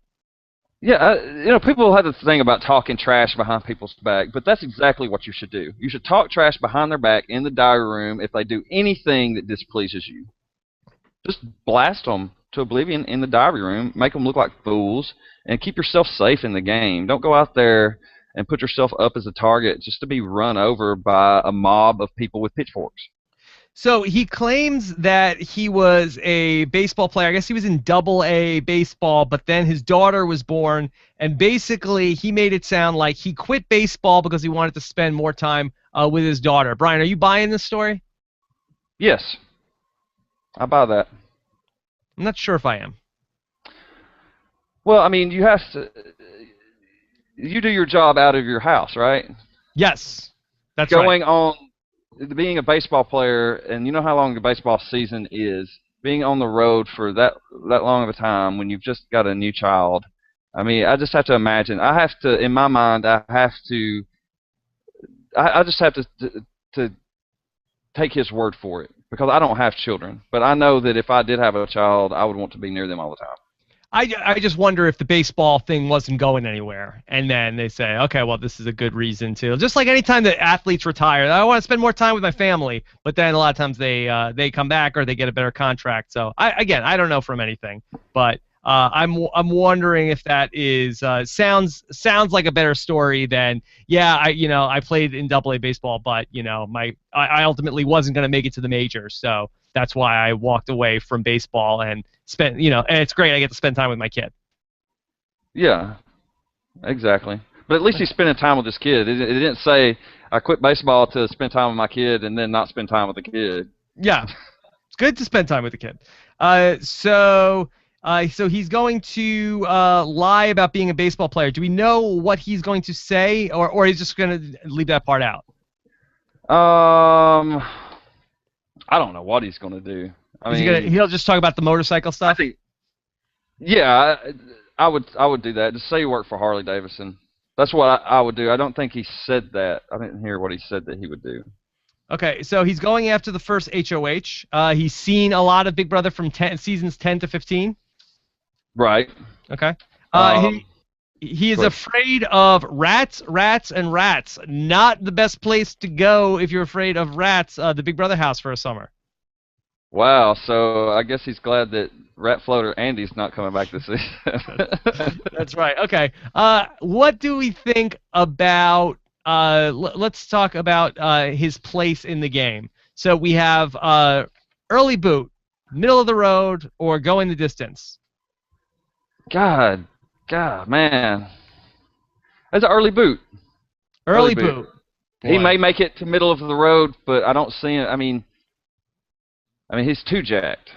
Too big. Too big in the Big Brother house. That as people, all they can do is just stare at how big you are. He's going to be working out all day. I don't think he's an early boot because I think he's a really nice guy. But I think he's probably one of the first boots after the merge, or after the jury.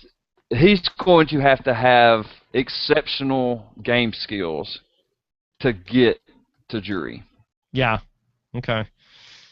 It's tough. This is tough stuff that we do here. Got to make the tough calls. Sorry about Devin. Let's see if question. Dean M wants to know. Devin said he's going to go after the biggest guy. Bad strategy. That was the. I have to agree with Dean that Devin needs to come in and start a brogade.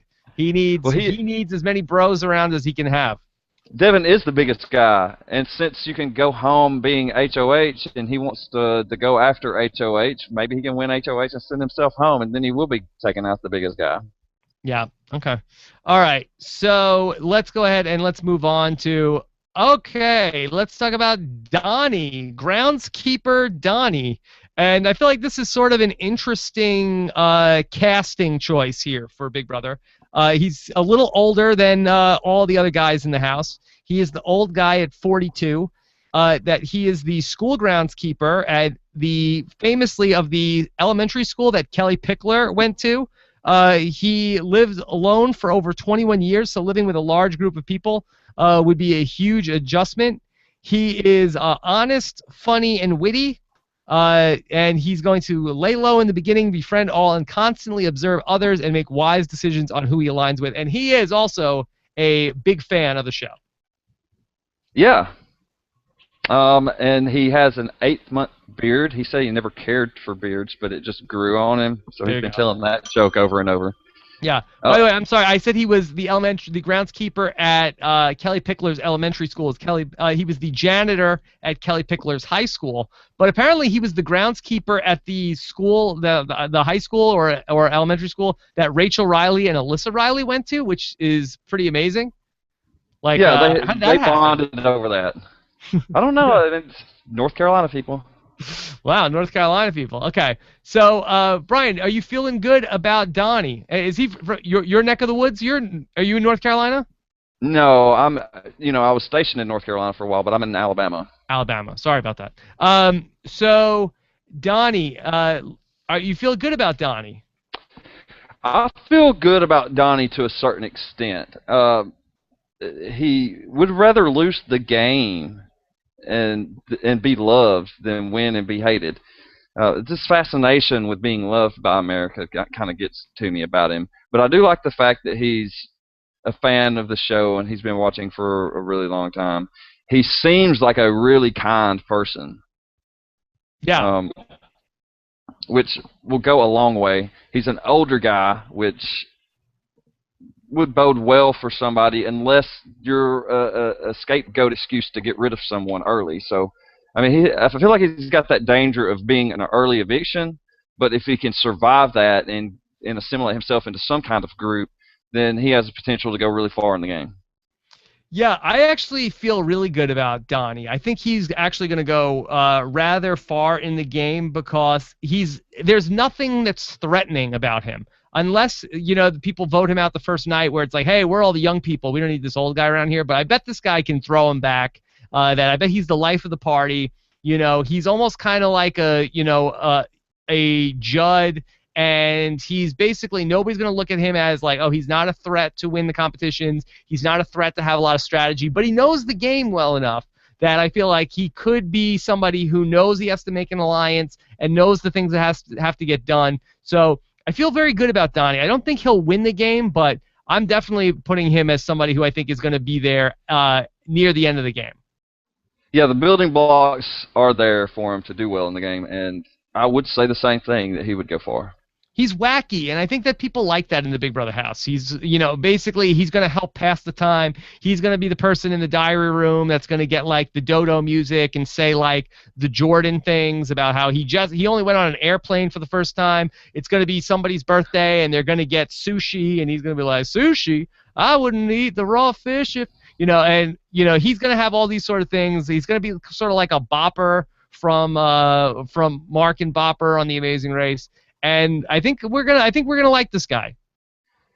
A good word for him is humble, right? Yeah. Because he never once said, "I'm going to win this game." He says, "If I'm fortunate enough to do well," and things of that nature. So he says another thing. He says, "You can keep your integrity, but you will have to lie," which I've never heard anyone put it like that. Usually people come in talking about, "Oh, I'm going to show people how this game can be played with integrity, blah, blah, blah, I'm not going to lie," and then they completely become hypocrites. And they completely sacrifice their integrity in a grand way that's amusing to me. But Donny has got it figured out. You keep your integrity, but you have to lie in this game.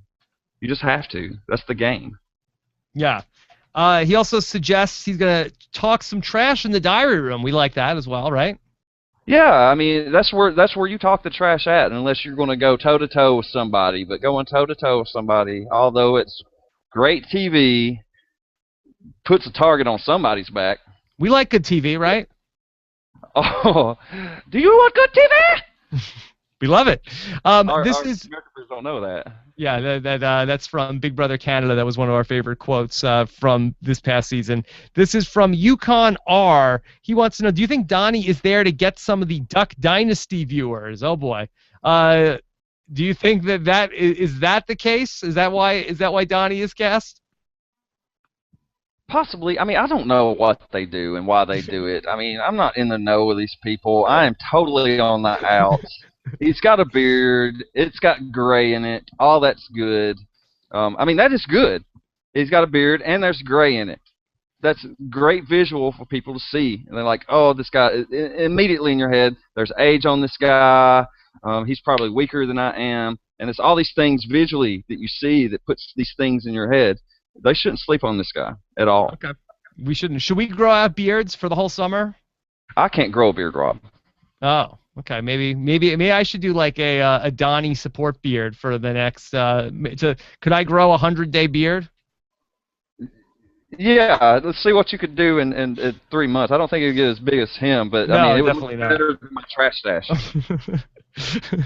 All right, let's talk about. Okay, here's the guy who is going to get a lot of attention this summer.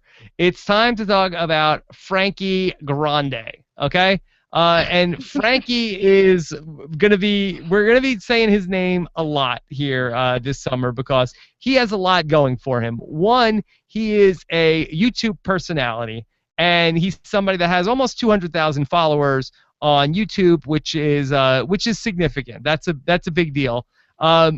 If he is from Boca Raton, Florida originally, he currently resides in New York. He's 31. He likes biking, swimming, twerking, doing impersonations, and making funny videos with his friends. So basically all the same things as me, Brian. Oh, you like to twerk? Yes. See, most of the time you guys just see me sitting in a chair. The rest of the time that I'm twerking. And now, most notably about Frankie, or one of the most notable things about him, he is the famous big brother to a rising star, and that is Ariana Grande. And Brian, I know you are a huge fan of the Ariana Grande. Oh, yes. I'm such a huge fan of these people. I have no idea who they are.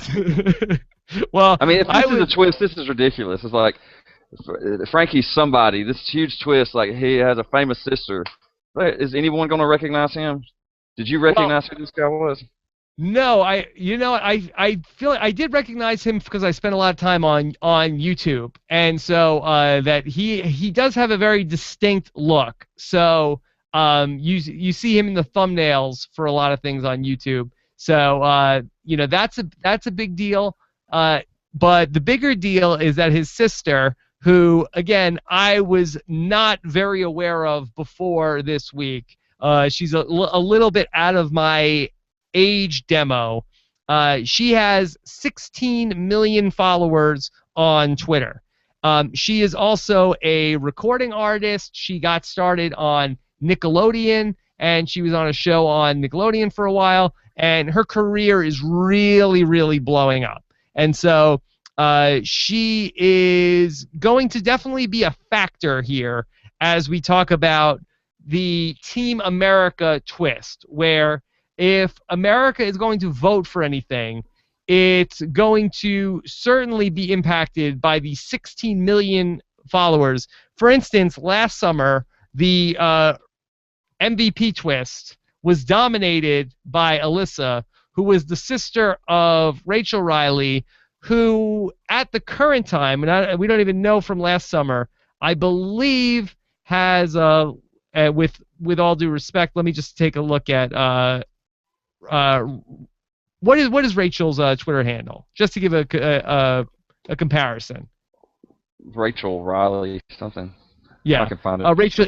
Rachel E. Riley. She has 191,000 followers, which is it's huge, bigger than any survivor. That is a insane amount of Twitter followers, more than even Frankie Grande. His sister has 16 million Twitter followers. That is double the viewing audience of Big Brother. I think Frankie had like 500,000 followers himself, you know. Just on Twitter, yeah. You know, and his own Twitter, that I was talking about YouTube, that he's verified on Twitter. I think that this might be a first of somebody being verified going into the Big Brother house. Maybe one of the coaches on BB16. He has 500,000 Twitter followers himself. So a huge following for the Grande family coming into this season. So now we combine this with the Team America twist. Is there any way Frankie does not win all of the powers that would come along with Team America? Yes. We saw it happen last season. The viewers got confused about what they were actually voting on and put Alyssa up on the block. You remember that? Yes. Now, this was a mistake, right? When it was like they said, who do you want to be on the block this week? And all of the Alyssa voters were like, oh, time to vote for Alyssa. And they didn't realize that they were voted her onto the block. Was that what happened? I mean, they changed the twist from awarding MVP to one person to giving MVP to America and letting them make that nomination, that third nomination. Yeah. Okay, so we will see what will ultimately happen with the Team America twist. Let's try to just talk about Frankie himself as a person and as a player. I do think, though, that he is somebody who is going to do well in this game, even if we took out the Team America twist, because he's somebody who's very social. I think that he's going to get along well with a lot of the players. I don't think he seems super confrontational. What's your read on Frankie? I like that he's aware that his strategy, he's going to have to do different things based on what happens in the house. He says if people recognize him, then he's going to have to go for HOH. He said if he's not recognized by people and he thinks he's going to be able to go under the radar, then he might just throw the first HOH. So he seems like he's prepared to do whatever in order to further himself in the game. So I do like that. I'm not going to pretend that any of these votes are going to be fair. Yeah, no, just right enough right now. He's gonna win all of the Team America votes. I think that a lot of the people in the Big Brother community are going to be up in arms about this, right? Don't you already see this an uproar already that, okay, Frankie wins whatever powers from Team America, and then a bunch of people on the internet pissed off about this? I think that's what I said, the best outcome that we can have out of this is if he's taking out of the pool somehow. Like, there's one vote to make him like America's player, and then every other vote just like a things for him to do, right? Interesting. I could deal with that.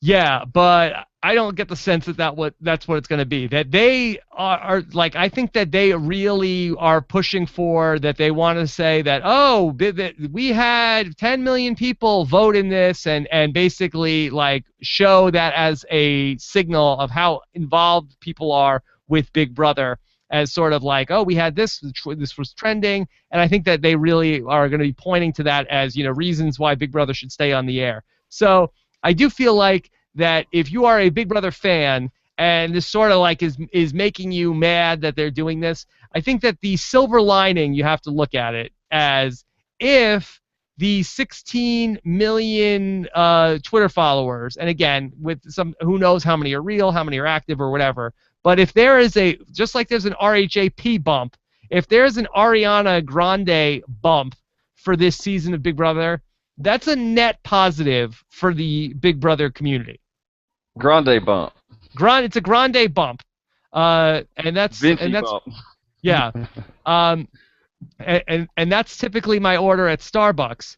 And so I think that if people are watching this show because of them, they say, oh, I never watched Big Brother before. If it's bringing people under the tent for Big Brother, I think it's a net positive, even if, it seems like it's going to be something that's unfair. What do you think of that? Am I sugarcoating this, Brian? With the vote thing? Yeah. I mean, my gosh, if there's a vote that's like, I mean, they might as well not even have a vote. Let's just say we're going to give Frankie a new little thing every week or so. Yeah.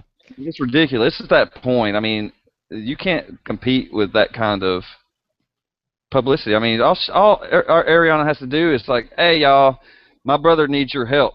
I mean, it would be one thing if it was like Big Brother Canada, where you go on the site and only like the live feed subscribers could vote on that. I mean, that's something that they started last season. It seemed to work out. I mean, it really gave the live feeders kind of control of it, right? But it seems like things in Big Brother US, it's more about like how many votes can we get, right? It's like they're making money off the votes. Well, do they make 99 cents on the vote on some of these things? I don't think so. I mean, but if they have ads and whatever, I mean, they might get it. I mean, it makes more people hit their site. Yeah. Okay. Good. So I think for them, this is good business for this. Even if the people who are upset about this in the Big Brother fan base, they know you're not going anywhere. So I don't think they particularly care too much if, a section of the viewing audience is pissed off about this, because I think they feel like they've got you, and if they could bring new people in, I think that's what they ultimately want to do with this. So I think just hey, if it helps the show last longer and stay on the air more years, I think you got to just, take the good with the bad. Yeah, but at the same time, I really, really hate it when they ask me to play ignorant and pretend that this vote means something. That's just against what I do. Okay, well, we don't know what it's ultimately going to be. Let's see how it plays out, but we'll be surprised. It'll be a big upset if anybody but Frankie wins any Team America power, even though we don't even know what Team America power is. Okay. So we're withholding judgment. We'll see. The jury is still out. We'll see. We think we know how it's going to go, but let's see ultimately what the power is. So do you think that Frankie, outside of Team America, do you think he could do well for himself in the Big Brother house? Yeah, I think he could do well. I mean, just disregarding all of that. I mean, he says that he wants to get in with the jocks, kinda. He says that he wants to get in there with them and get some kind of alliance going. And obviously, he's probably going to do well with the girls. So I think if he can get in there, I think that's probably a good thing. If he can get in there covertly with some of the jocks, I think he would be in a good position if he could put himself in alliance with an alliance of 4 or so with 3 guys that are bigger than him, right? He would never be the guy targeted in that group. Yeah, I watched some of his YouTube videos. Got a lot of videos where he gets like hot guys to take their shirts off. So maybe him and Cody could be an alliance. He does topless Tuesdays. I think Frankie seemed like a guy that could align with just about anybody, but he doesn't strike me as somebody that you would want to get on his bad side, right? Like if he's, I wouldn't want him putting me on blast. Fiery temper, perhaps. Yeah, he says he says if anyone has better hair than him, he'll just self-evict. He'll be pissed. So I think he's gonna be pretty fun to watch this season. Just an interesting thing that apparently he wanted to be on Survivor, and he ended up like going to, and this is how he got on the show. He ended up like befriending a bunch of like the wine and cheese group from Survivor, and so basically that's like the New York Survivor crew, and so. He ended up like knowing those guys, and then he ended up going to like a party in New York where there were more reality people, and allegedly he like ended up like I don't know if Survivor didn't want him or what the case was, but he ended up like talking to Adam Pock of all people, and Adam Pock said to him, "Hey bro, you should go on Survivor," and then that was a Big Brother. And then that's how he ended up getting into the casting graces of Big Brother. Am I reporting that story correctly? Oh, that's the first time I've heard that story, Rob. So I feel like I heard that somewhere. Yeah, I watched so many videos. I don't know where I heard it, but I don't know. Yeah. So interesting. Okay. So anyway. Then let's okay. So let's give our prediction on Frankie. What do you think, Brian? Oh, he's going far. Going far. Yeah. How far?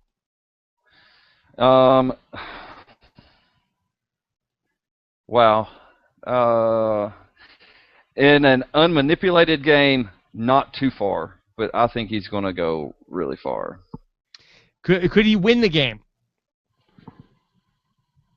Yeah, he could win the game. I think he's going to go far, too. I don't know if I'm ready to call him the winner.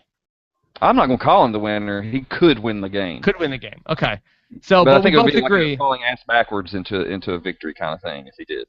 Yes. Okay. This also, the chat room has been reporting Nick Uhas has officially endorsed Frankie Grande this summer. And also, Bethany in the chat room says that Nick Uhas said that he has been talking to Frankie since last summer about Big Brother. So Nick Uhas has imparted all of his Big Brother knowledge into Frankie Grande. So probably we might have to upgrade him to the winner as well. Oh, based off Nick Uhas's advice? Yes. I don't think I'm going to give him winner status based off what Nick Uhas. I mean, Nick probably just had some good stuff to tell him, right? I don't think that Frankie's going to fall victim to what Nick did, right? Because Nick laid so low that it was suspicious, right? Yeah. No one knew what he was thinking, except maybe like the moving company, right? But eventually it bit him in the ass. We still don't know what he's thinking. No, but Frankie, you're going to know what Frankie's thinking. Okay. I don't think he's going to have the problem of him being quiet, not outgoing, and that kind of thing. So. Yeah. Also, Dean is reporting that Nick Uhas also did a video with Frankie Grande taking his shirt off. So there you go. I did see that. I think. Not sure. Kind of bleed together. So, there you go. All right. So let's go ahead and let's talk about somebody our most familiar sounding contestant name from this season. Let's talk about Hayden Voss. I mean, this may be as close as we get to Hayden Moss, actually. Yes. Right? Yeah, if you think is there a better chance I can get Hayden Voss on the podcast sometime this summer? Yeah, after the show, you probably get him, right? Does Hayden Voss date girls who did not make the jury on Big Brother? Well, Hayden Voss will do that, yeah. Yeah, Hayden Voss will date a girl if she doesn't make the jury? Oh yeah, he'll probably give her little rides in this little bike cart thing. In his pedicab? All right. So here's Hayden Voss. He is 21. He is from Marlborough, Massachusetts, but he lives in Long Beach, California. He drives a pedicab. He's funny, outgoing, and creative. And his favorite activities are anything outdoors, skateboarding, drums, and making YouTube videos. So maybe he could collaborate with Frankie Grande. Yeah. And just a heads up, everybody in the Big Brother house, you guys are going to be making a lot of YouTube videos this summer. You may not know it yet, but you guys are going to be making a lot of YouTube videos, and I hope you realize this, okay? Because the Big Brother 15 cast made a lot of YouTube videos last summer. Yeah, well, maybe their compilation videos coming out will be a little bit better. I mean, yeah. Talking about Hayden, this guy, he's goofy. He's goofier than we were talking. I'm still with the names here. Donny, he's goofier than Donny, I think. He's fun. I think Hayden Voss is going to be a lot of fun. And good news, as per Big Jeff, he is single and ready to mingle. Oh yeah, superstardom for sure. I was so pumped up every time Jeff asked, "Are you single and ready to mingle?" He didn't ask it nearly as many times as last year. Rachel even asked it a couple times. Yeah, one of the interviews with the winners, he said that he took a little heat for that, and I think we just throw a little shade at him because we thought it was funny. Superstardom is hilarious. Yeah, I'm glad it was probably from more people than just us because I saw him sometime I feel like after that, and he didn't say anything to me about like that I was we were busting his balls about single and ready to mingle. He said it like in every single video last year. I'm sure more people than just us talked about it. No, it's like, well, are you single and ready to mingle? Yeah, it's just so hilarious. And when Rachel said it to people, then if they said yes, the response that Rachel would give was, "Hey." So, hey. Yeah, that's the right response to that. If somebody says they're single and ready to mingle. Okay, so Hayden Voss, that he wants to be like a Hayden Moss / Frank, so he wants to be a fun guy. Yeah, I mean, this guy's like, he's a David Gerton all over again, right? No, but David Gerton is wacky, like in a bad way. Like I think that Hayden Voss is like is fun. David Gerton is just off. I think that Hayden Voss, I feel like could be a fun guy to watch for most of the summer. Yeah, but when he's out of the house, comparing him to David, do you think this guy's like one of those guys that you're going to see him posting selfies of him with his junk and random objects? No, I do not. I do not think that Hayden Voss will be doing that. I mean, what's he wearing? He's got like a Tommy Bahama shirt on. Like, I think he's just like sort of like a stoner, laid back guy, and not like a insane person. Yeah, he says he don't mind. Go ahead. I feel like he's more of a Fabio from Survivor than somebody who is like going to be just like a lunatic. Yeah, I think he said he was recruited off of his cab.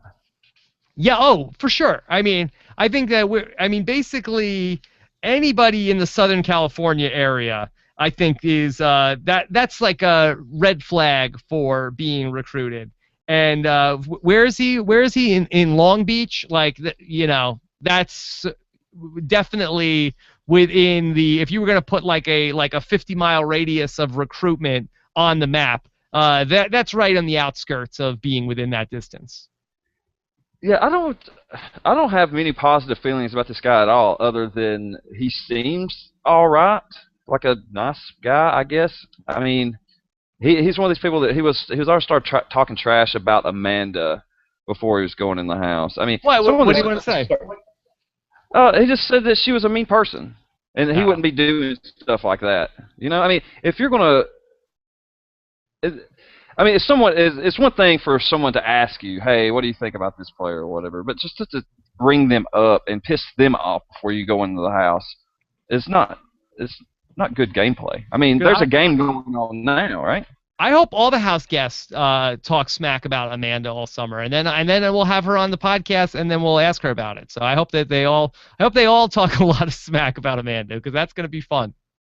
Oh yeah, Sabrina said something about Amanda, and it wasn't like a week before Amanda was on the show talking about it. And you know what? Even if Amanda didn't come on the podcast and she just made YouTube vlogs going on for like half an hour talking about somebody said like Amanda reacts to Hayden Voss calling her blah blah blah. I would watch that. I would watch the F out of that. I would watch it and I would love every minute of it because she does some amazing videos. She'll sit down in front of just like this with a glass of wine and talk. Yeah, she's great. Hours. I could not do that. You know, I gotta have somebody to talk to. She'll just be like, "All right, let me get into talking about this thing that happened," and it's amazing. She could just do it's like the Gettysburg Address. She's a wonderful storyteller. I mean, wonderful. She's got a talent for telling the story. I mean, if you can remember back to what she was in the diary room, she was amazing in the diary room, and that's kind of what she brought to her. Fantastic. Fantastic. Could listen to her read the phone book. I wouldn't go that far, but yeah. All right, the newspaper. How about that? If it was a good news day, maybe. All right. Should we try to get that as a podcast on RHAP? Amanda reads the newspaper on a good news day. Just headlines. Yeah. All right, let me talk about this. Okay, so, all right, Hayden, you think he's out early. I think he's more middle of the pack. I think he's going to be likable, and people are going to want to keep him around. You're so bored in the house. He'll be fun. I think he'll do something out of fun that'll offend people. I don't know where I get that from. I just think that he's going to rub people the wrong way. Whoa.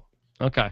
All right. So let's go to our next person. We're up to the letter J.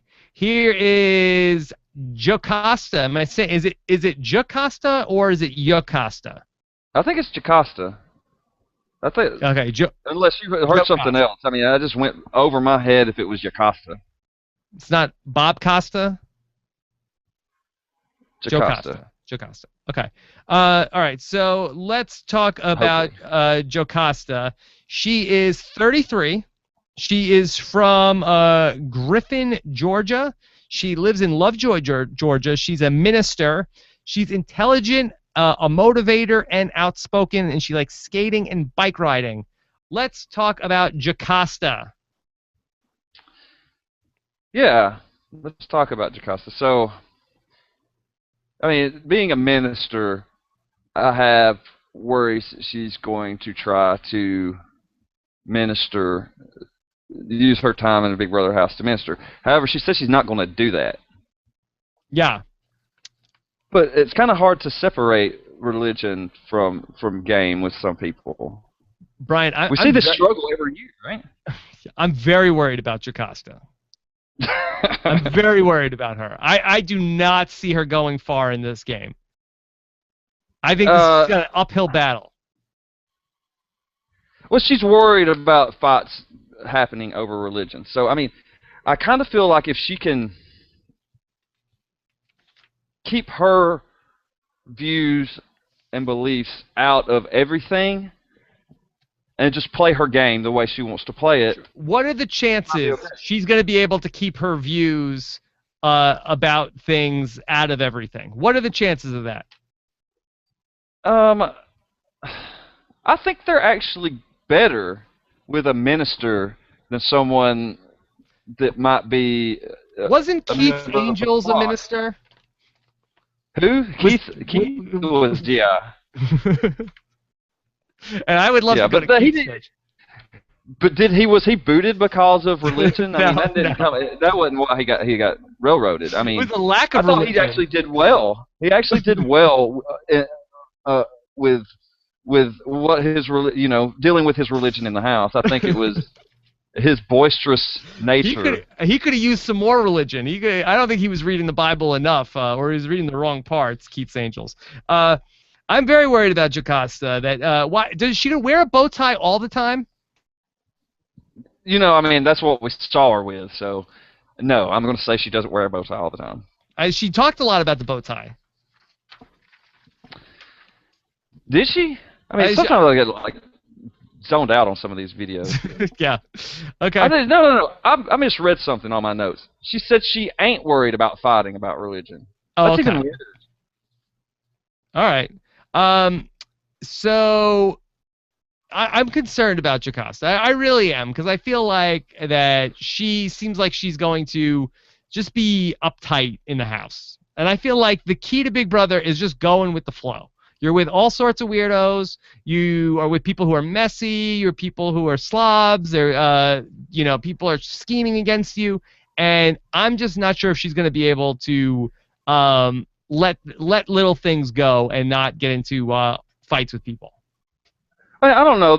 I see some promise. Like, she is an educated woman. She said she's going to tell people that she's a minister, but she's not going to. She's going to lie about her level of education, right? Yeah. Well, we'll see. We'll see how she goes. She also talked about some things that I don't really understand. She talked about how everybody has a ministry within them. She says, "I am the church." That's a common sentiment. I am the church. It's my body is a temple sentiment, Rob. Okay.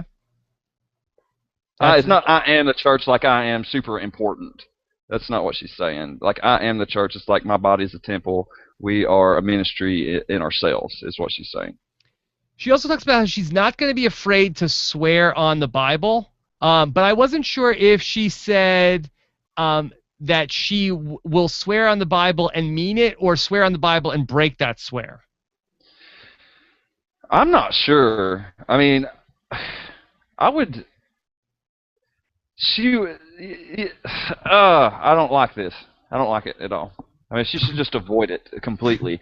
Nothing good ever comes out of swearing on a Bible. Yeah. Okay. So, Brian, what do you think? Even when Dan's like kind of swearing, he's not really. He's loopholing the swear on the Bible, right?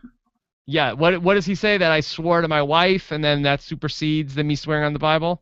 Oh, the Dan thing after the funeral, it was just like, I swear to you, man. And he had the Bible sitting on the couch in front of him. He's like, I swear to you. And then they had a complete conversation without Frank making him swear again. Okay. And at one point, Dan touched the Bible, but he didn't go, I swear on this Bible that I'm not going to backstab you. He didn't do none of that. No. Well, God is that he knows all the loopholes. So that I'm sure that was, that was totally fine and in accordance to all of the Bible swearing loopholes and bylaws. I think if it had been allowed, Dan could have just walked in there and slapped Frank in the face with the Bible, and it would have worked. Is that what? Should a player do that instead of swearing on the Bible? Is that the only reason why they even put the Bible in the Big Brother house, so people could swear on it and break their swears? How do they let them bring Bibles in? So it's actually, the Bible is a tool in the Big Brother house. It is not something to be used for mystery. I mean, people go to read the Bible to relax and stuff, and they don't do that. They're looking to get away from these people. All right. So, will Jocasta be the first player this season to swear on the Bible? Oh, yes. Okay. So yeah. All right. What's your take on Jocasta? Where is she? Early boot, middle of the road, or going far? I'm gonna say, as much as I want to say early boot, I'm gonna have to say going far. Is that insane? I think she'll go far. Go far? Okay. Well, I think this is gonna be the first one that you and I seriously disagree on. I think she's early boot, and I think she could be a first boot. I don't know. I put some faith in her being a minister and being able to keep a flock together, I guess. I mean, that's some pretty... Like a shepherd. Yeah, I mean, that's skill. Yeah, I think she could be more like a Philip shepherd. Well, I mean, when you think about it, that's kind of what you need to do in Big Brother. You need to tell people things, make them believe it, and make them follow you without question. Mm-hmm. And she has some experience with that. All right, this is from Amazing Race Know-It-All wants to say, I think that Jocasta will go under the radar unless she has a fiery personality, but her religious beliefs might be seen as a reason for an early boot, but if she creates a good alliance, she could go further. So I think that she that pretty much sums it up. Yeah, there's this thing about the girls' alliance. There's some of these girls that are looking for a girls' alliance again, and we always talk about how that never works out. And I don't know, maybe there is some promise in that this season. I didn't see, like, except for like one girl specifically say they didn't want to be involved in the girls' alliance. Okay. All right, let's go to our next person, and let's talk about Joey. Okay, here is Joey, who is our blue-haired makeup artist, and Joey is she's from Seattle. She is 27, and she's adventurous and happy. What do we think about Joey, Brian? Joey Van Pelt. Yeah, like her favorite player is Gina Marie. I mean, how long has she been a fan of the show, you know? Yeah, she's and why is her favorite player Gina Marie? Because she says my favorite player is Gina Marie because she always had a great attitude. Say what?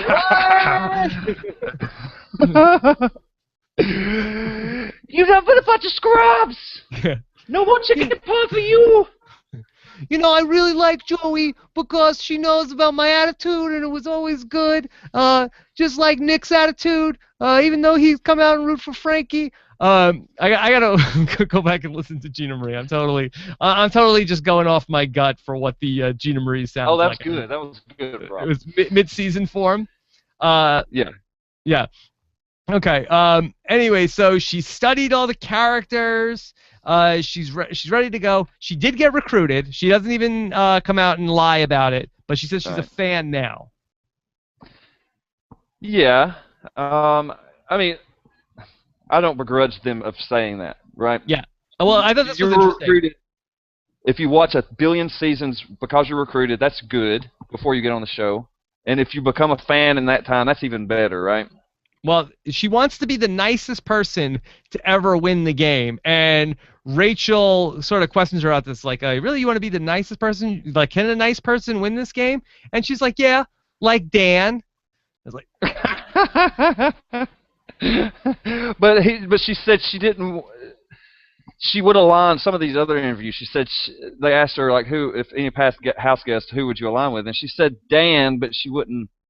Yeah, no, she said more of a season 10 Dan was the nice Dan. Yeah.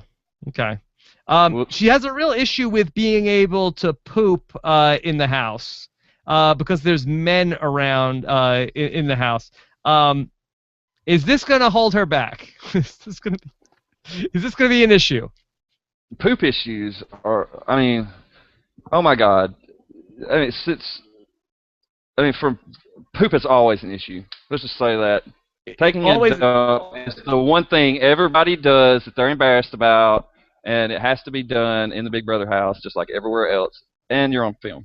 So she's worried about cameras in the bathroom because she's seen them turn on when people have been in the bathroom crying about whatever. Yeah. So, you know, nature's going to take its course on that. She can be worried about it, but that's going to, one way or another, this issue is going to resolve itself. She's going to drop a big deuce, and I'll be there watching. I'll live tweet that, Joey. You're going to be so damn embarrassed. What do you think? You like the blue hair, Brian?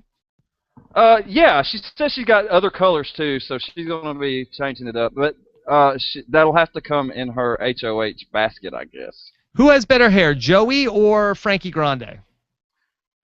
I'm going to say Joey, just because Frankie said that he would self-evict if anyone had better hair than him. Yeah. Okay. So, yeah. Actually, Frankie's is better. Frankie's got better hair. They're kind of same. They're like on the par with each other, I think. Yeah.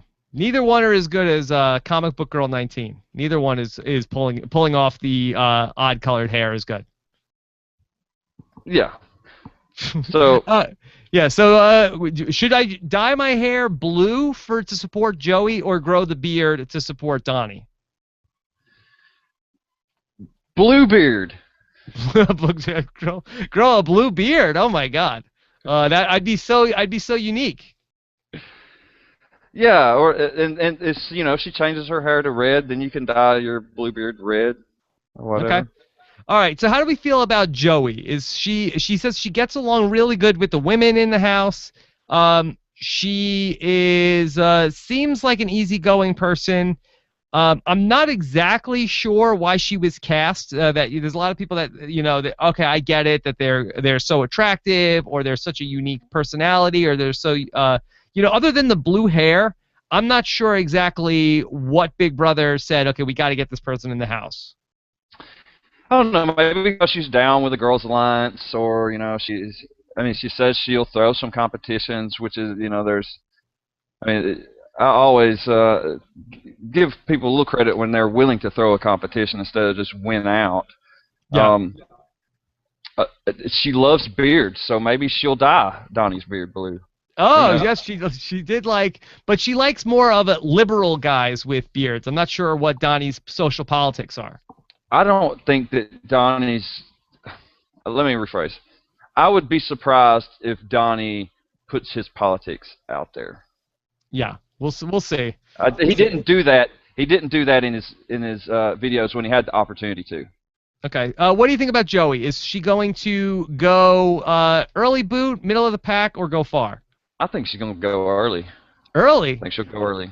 I think she'll go further. I don't want to say far, but I feel like I see her making the jury. So I guess we're another one that we're disagreeing. I think the arrow is up on her. I just don't think she's enough of a threat that anybody's going to want to get rid of her.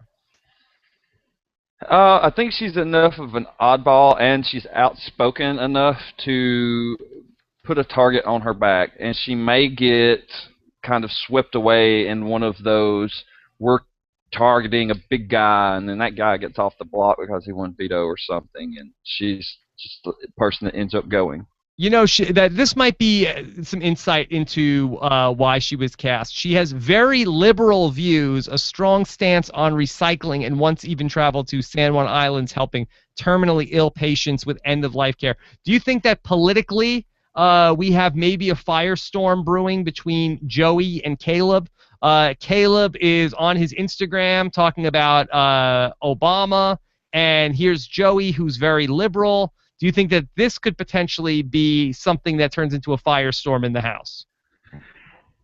Yeah, if it comes out and it becomes a topic of discussion. But, I mean, honestly, things like you didn't put the damn milk back in the refrigerator can become firestorms in the house. So it's just as likely that people are going to be at each other's throats over something like that, and that people of different political persuasions, if they keep their mouth shut about it, could be real close allies in the house. We see that a lot. People that don't really agree on everything on common ground because they can trust each other to a certain extent. Yeah. Looking over that, I'm actually going to downgrade her to middle of the pack because I don't like strong views on anything. I'm basically, whether you're very liberal or very conservative, I dislike both equally. As far as Big Brother goes, I want somebody who's middle of the road, and so I'm gonna downgrade her after that information. Yeah, as much as it's great to hear someone express views that are similar to the ones you hold, there's no place for that in Big Brother. It gets you in trouble. No place unless you're using it like, I know I need to get closer to this person. I know what their political leanings are. I'm going to say that my political leanings are similar to theirs. Maybe that can get us closer together. I mean, that's using politics in a way that can help your game, right? That's right. But just expressing your views to make whatever. Go ahead. Okay. Regal Harmon says Joey said herself that she never watched Big Brother until Sequester. So that's probably not a good thing. No, but like I said, she does seem like she has some instinctual things about her that might work. I just don't. I think she's going to be a loud character. Okay. All right. Here we go. Let's go to N, and N is for Nicole. And Brian, we have our. Is this our first Nicole since Big Brother 2 in the Big Brother house? Yeah, I guess, ain't it? Okay. And we'll see who is the Nicole that sucks after all of this. I'm always very partial to Nicoles who are nurses. And here we have Nurse Nicole, who's 21, from Ubley, Michigan, which apparently is a very small town. Her 3 adjectives that describe her are nerdy, flirty, and classy. And she is our second bespectacled contestant here out of the women on Big Brother 16. What do we think about Nicole? You know, I mean, I have good feelings about her. I almost think that her glasses look out of place on her, like they're for show. Yeah, they are odd that they are almost like the biggest, thickest glasses that she could have. And she almost looks like a cartoon character where we could do like a She's All That with her, where if we just like take the glasses off and then we'd say, all right, here's Nicole, she's one of the hot babes of the season, but we put the glasses on her and it's like, all right, here's our second nerdy female of the season. Here's Nicole. It really it's an odd choice. Yeah, she takes the glasses off, eats the Carl's Jr. burger real slow. That's right. It's like she's like a real Clark Kent here. We wouldn't recognize her if she took the glasses off. All right. What do we make of Nicole? She has some interesting things about her that she says other girls don't like her. She is single and ready to mingle, I guess, if the right guy came along. Listen to this. She has dreamt about moving into the Big Brother house since she was 8 years old and would love to have a showmance with someone like Ian. Yes. How do you like that? At first I thought, no, not with those fake glasses, right? But then I thought, Ian's glasses weren't really that. I mean, it's like he wore the glasses to make himself look nerdier too, right? Yeah, I think she's wearing Ian's glasses from his Big Brother 14 at a household picture. I don't know. They're nerdy glasses, right? So, big fan of the show. She says she's a true fan. She's willing to stab her alliance in the back. When is somebody going to register the URL ianandnicole.com? Probably in about 30 minutes. All right. She's afraid to sleep by herself, Brian, and she's also afraid of ghosts. Are there ghosts in the Big Brother house? There were ghosts in Big Brother All-Stars. Ghosts of Big Brother Past, remember? She also says that blow-drying her hair is a workout for her. Yeah. So she is like, she's going to loiter. She's a floater? And loiter. No loitering signs? That's yes. what she's going to loiter around the Big Brother house the entire season. Okay. So let's just talk about that she also only watches Big Brother because other shows make her angry. So she also she wants to win the first HOH but doesn't want America to hate her. She also is a Big Brother super fan, has been watching since she was 8 years old. So she is also one of the few people that has a back history with the show past before Big Brother 10. So a lot of things going for Nicole, a lot of things not going for Nicole. What's your take on her, Brian?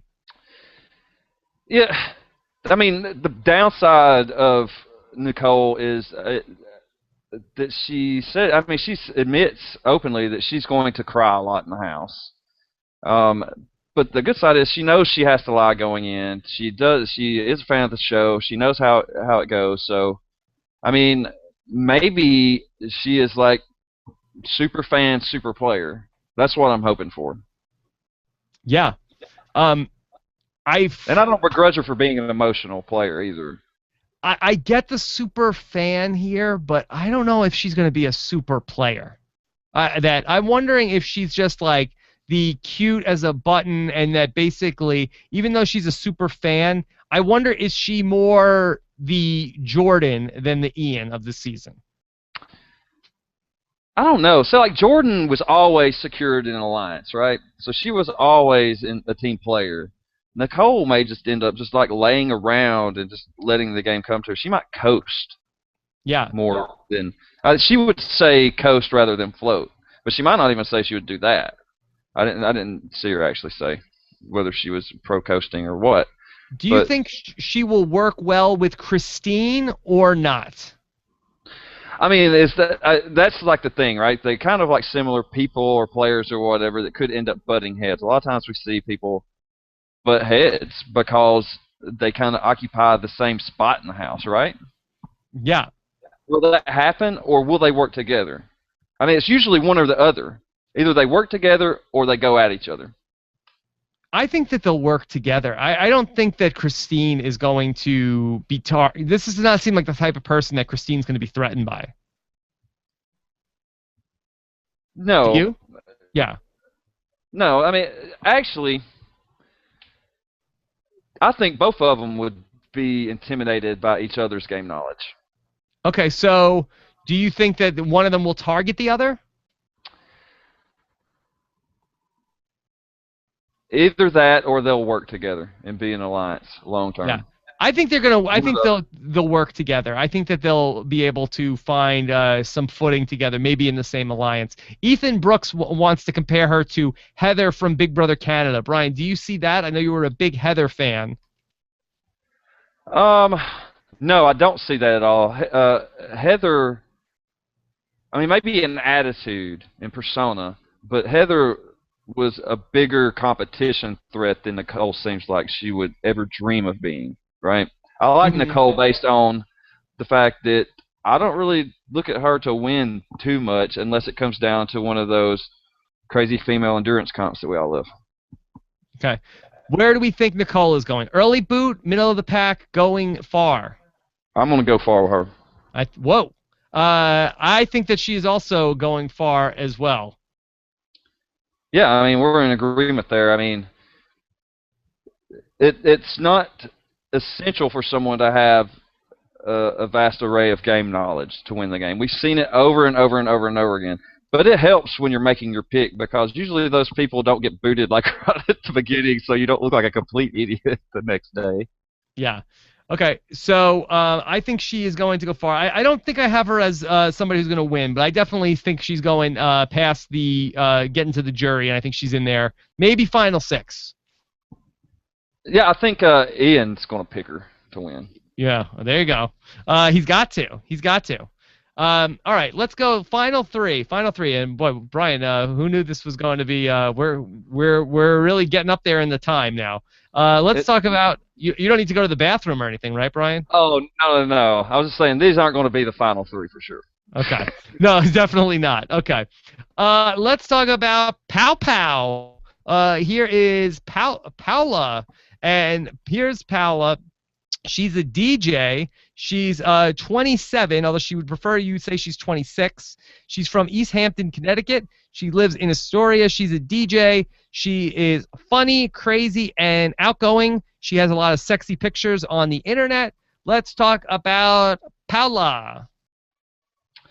Yeah, well, I mean, Paola's gorgeous, right? I mean, former model. I mean, current model, I guess, maximum model.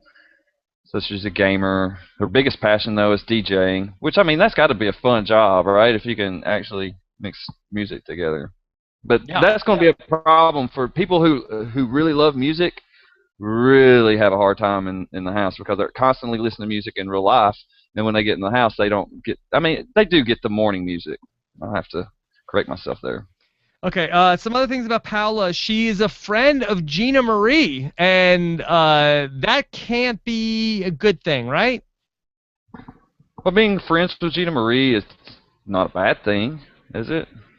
It's a little bit of a... I feel like that doesn't... If I'm trying to figure out who's going to win the game, I think friend of Gina Marie is not a check mark in the right box. I feel like that's like, oh, that's probably... okay. Andy was good friends with Gina Marie. But not before the game. Not before he walked into the house. Like he wasn't going clubbing with her on the weekends. Okay. Then what would you do if Big Brother made you famous? I would hope that I would gain more social media followers. She gets along better with guys. Here's what I don't understand. She gets along better with guys, but she wants to form an all-girl alliance, Brian. And what does she want to call the all-girl alliance? Quattro. Oh boy. That's my biggest pet peeve about these people who haven't watched any Big Brother before is when they recycle alliance names that have already been used in Big Brother. Like I should just hope that at least in the diary room they would just be like, somebody's already that's already taken. And yes, if you don't know what we're talking about, in Big Brother Canada, the 4-guy alliance was Quattro. No number in the alliance. Now, how about that? Is that a good rule? No, no, because I thought 3 a.m. was a good alliance name. No, because it's not good, because you need to be able to tell people who aren't in the alliance, you're in the alliance now, and you're messing with them. And so, like, hey, me and Brian, we're podcast town, and it's like, oh, hey, hey, Paola, you want to be in podcast town with me and Brian? We're going to the final 3. Like, if the alliance was called, the podcast town duo, or the podcasting 2 guys, hey, Paola, you want to be in podcasting 2 guys with me and Brian? Then she knows she's really not in PTG. I guess, man. But like, considering the 4 horsemen, right? Adding 1 player, it became the Santa Monica Van Boys, right? You just make up another name for it. But that's why it's another reason why you don't want to have to make up another name, because then you can't make T-shirts and all these things where people are talking about the alliance. So again, no numbers in the alliance names. Okay, Paola was the one person that really did not get along well with Big Jeff, where she was really, it was funny, but she was like the one person Jeff seemed visibly annoyed with. Yeah, well, she called him old. She told him that he didn't even know what seasons he was on. It was really kind of hilarious, and Jeff took it well. We didn't see he really gave a damn about it, but it was funny. She's a fire plug. Very funny. Yeah, she will be very fun to watch. But Brian, I don't see her being long for this world. Like, Jeff asked her something about, like, 3 different times she called Big Jeff old. She said that she talked about somebody, actually at least 2 or 3 times that she called him old. That Jeff asked her about, like, she has a friend who's called named 8-Track, and he's like, you know what 8-Track is, right? And she was like, no, what's that? And he's like, that was before tapes. And she's like, oh, you are old. And it's like Jeff talked about Tiesto, and she's like, no, Tiesto's old like you are. So it's just really going after Big Jeff. America's not going to like that. So, Paola, what do you think about her chances, Brian? The former Maxim model. I don't like her chances at all, because I get this Kat Yee vibe off of her, and I'm going back to Big Brother Canada, right? And Kat went early. I loved Kat to death, but I think Paola has some of the outgoing nature that Kat had, and Paola just could end up going first.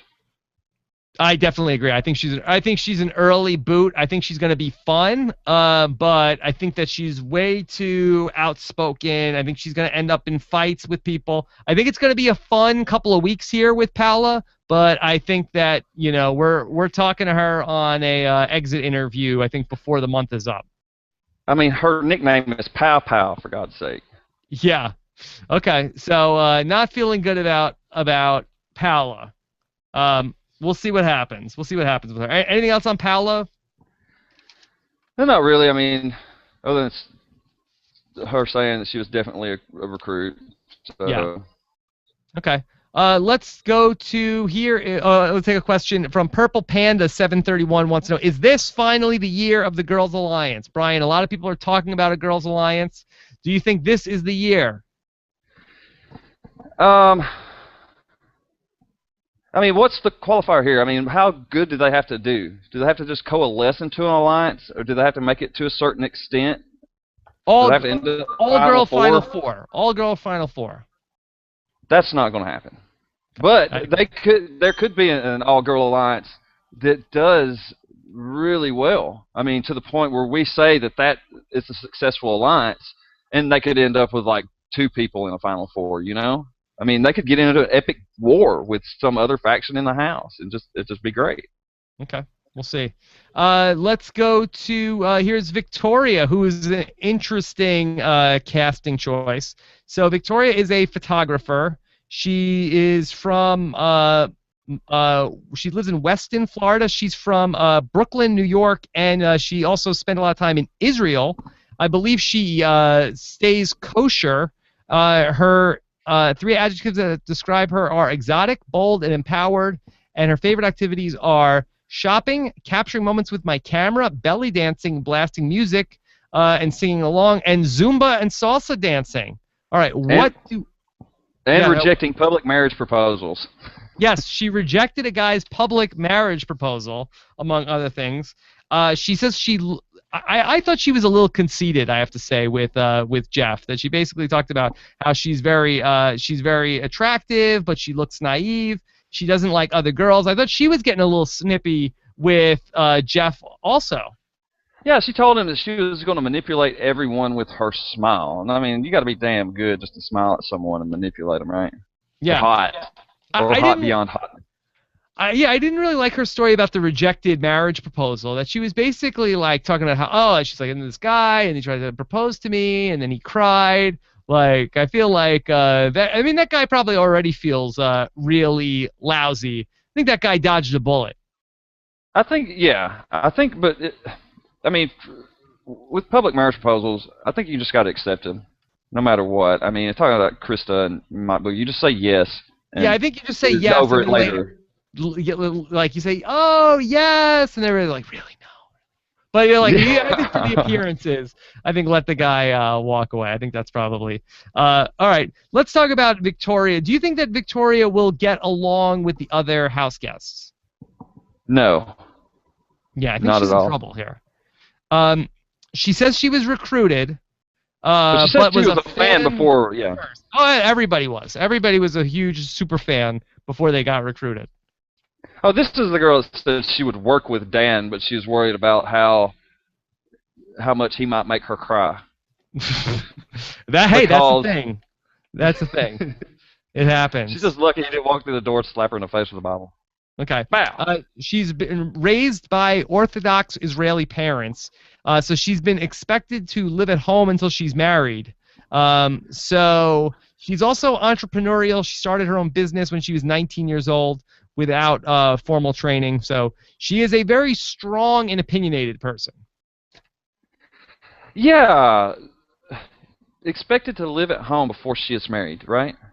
Yes. Does that hinder one in any way, not being able to get out? And I mean, maybe she does have a really public life and is around a lot of people. But I mean, like if I was stuck at my family's house in the middle of the country, but that's Brooklyn, so I just don't think that. I mean, maybe it is. Maybe it is a good thing being stuck in the house. It's because you're going to go into Big Brother and being stuck in that house. Maybe she'll feel right at home, and we'll have no adjustment period. All right, well, this is also something interesting about her. So they asked her, which past Big Brother contestant are you most like? She says, well, I don't watch Big Brother in the United States. I watch the one in Israel. And the international Big Brother rules tend to be a lot different than the U.S. Big Brother rules, right?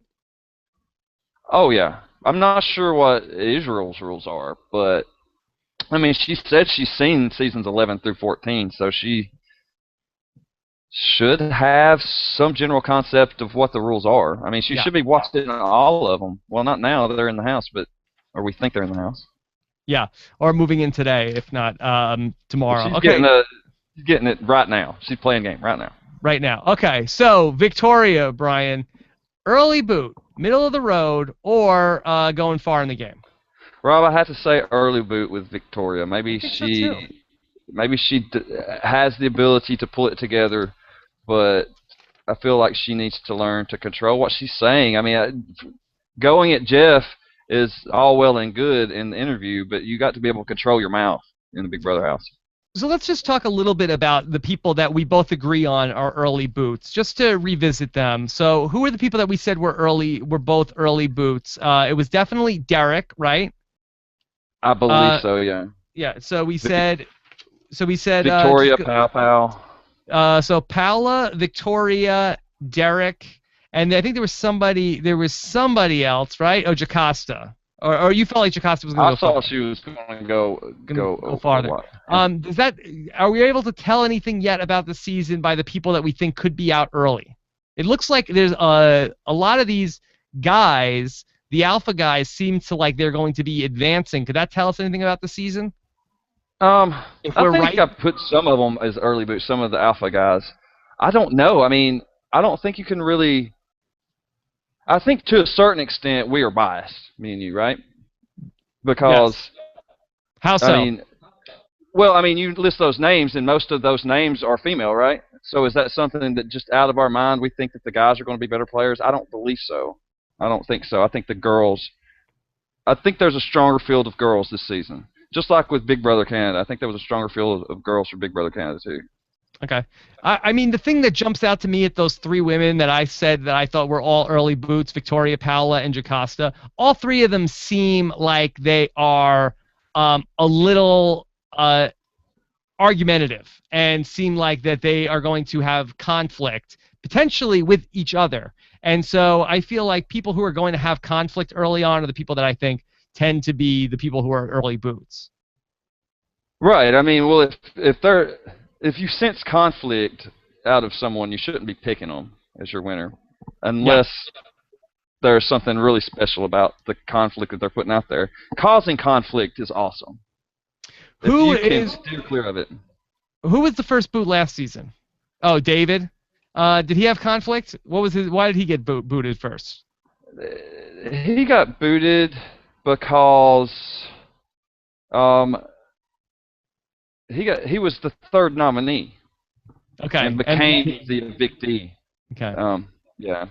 Yeah. Because he was stronger. I didn't think he was. It was over things he had said. No. Okay. Even though he did say some stupid things. Okay. Well, he was openly engaged in showmancing week 1, putting the target on his big ass back. With Aaron. Okay. All right. And last and certainly not least, let's talk about Zach. It's time for the Zach attack, and I think that Zach is probably going to be the person who is going to be the most fun to talk about this season on Big Brother. And I think Zach likes good TV. He's 23. Yeah. He's from Palm Beach, Florida. He's an economics graduate, or is a recent college graduate with a degree in economics. He's entertaining, fearless, and confident. And if you haven't watched it yet, check out Zach's interview with Rachel and Ryan Carrillo, because it's probably the most entertaining of the 48 some odd or 50 some odd interviews that are available for you to watch. I absolutely love this guy. He's a self-described con artist. He is the only house guest out of 16 that smiled when they asked him about the possibility of him winning and being hated, because he don't care. He does not care if you hate him. And, I love that. Zach is great. He basically comes into Big Brother sort of like doing like what Spencer did coming into Survivor. We'll see if, Zach, walks the walk after definitely talking the talk. He's very funny with Rachel. He talks about how he hated Rachel on the show, and that she's finally making good TV for once. He was really, really hilarious. He says basically it's all about the money for him. He's sort of like the Johnny Manziel of Big Brother. He's going to throw competitions. I feel like, Brian, that Zach is almost like the U.S. version of Arlie from Big Brother Canada. Oh, yeah. I mean, visually he reminds you of Alec Bill, though, does he not? I guess I could see that. I mean, he definitely, but he has like the hair like Spencer from Survivor. So he is going to be definitely the guy to watch here going into Big Brother 16. Yeah, he's talking about stuff like he wouldn't mind making someone punch him out in the house. Yeah, he's great. This guy, he knows all the angles. Although in one interview he described himself, they asked him like on a scale of 1 to 10, how big of a fan are you? In one interview he said, well, with 10 being Ian Terry and 1 being, somebody doesn't know anything, I'm a 4.5. And then in another interview he said, well, with 10 being Ian Terry, I'd be a 6.5. So he's sort of he's somewhere between a 4.5 and a 6.5. Maybe he's lying already. I hope so. Okay. I think he's going to do well. Yeah, he says the player he most is like is probably Mike Boogie and maybe like Dan. Do you think he could be like a Mike Boogie? Yeah, I think he could. I mean, especially he he seems open to a Chilltown type alliance, right? Find that one person that you can totally trust and work with them. And that's one of the things he said that he liked about Boogie. It was like how he stayed loyal to Frank, right? When, I mean, That being honestly, said, though, Brian, I feel like he's only seen Big Brother 14 Mike Boogie. I did not get the sense he had seen Big Brother 7, let alone Big Brother 2 Mike Boogie. well, yeah, and Big Brother 7 is like when Boogie was at his best. So, I mean, maybe he has seen it. I didn't get the sense that that was the case. So let's talk about Zach big picture. Can what Zach is doing work in Big Brother 16? Well, I mean, what is he doing? I think what we saw is just what he's going to bring to the diary room. He says he's going to throw every competition unless he has to win. That can keep a target off someone's back, obviously. He's vowing to never lose his composure in the Big Brother house. I think it's just amazing that he's already has that on his mind going in. I mean, I think you have to focus on that from day one and carry it to the end and never let go of it. People are asking if he was recruited in the chat room. He actually went to an open audition. He went to like an open call, right?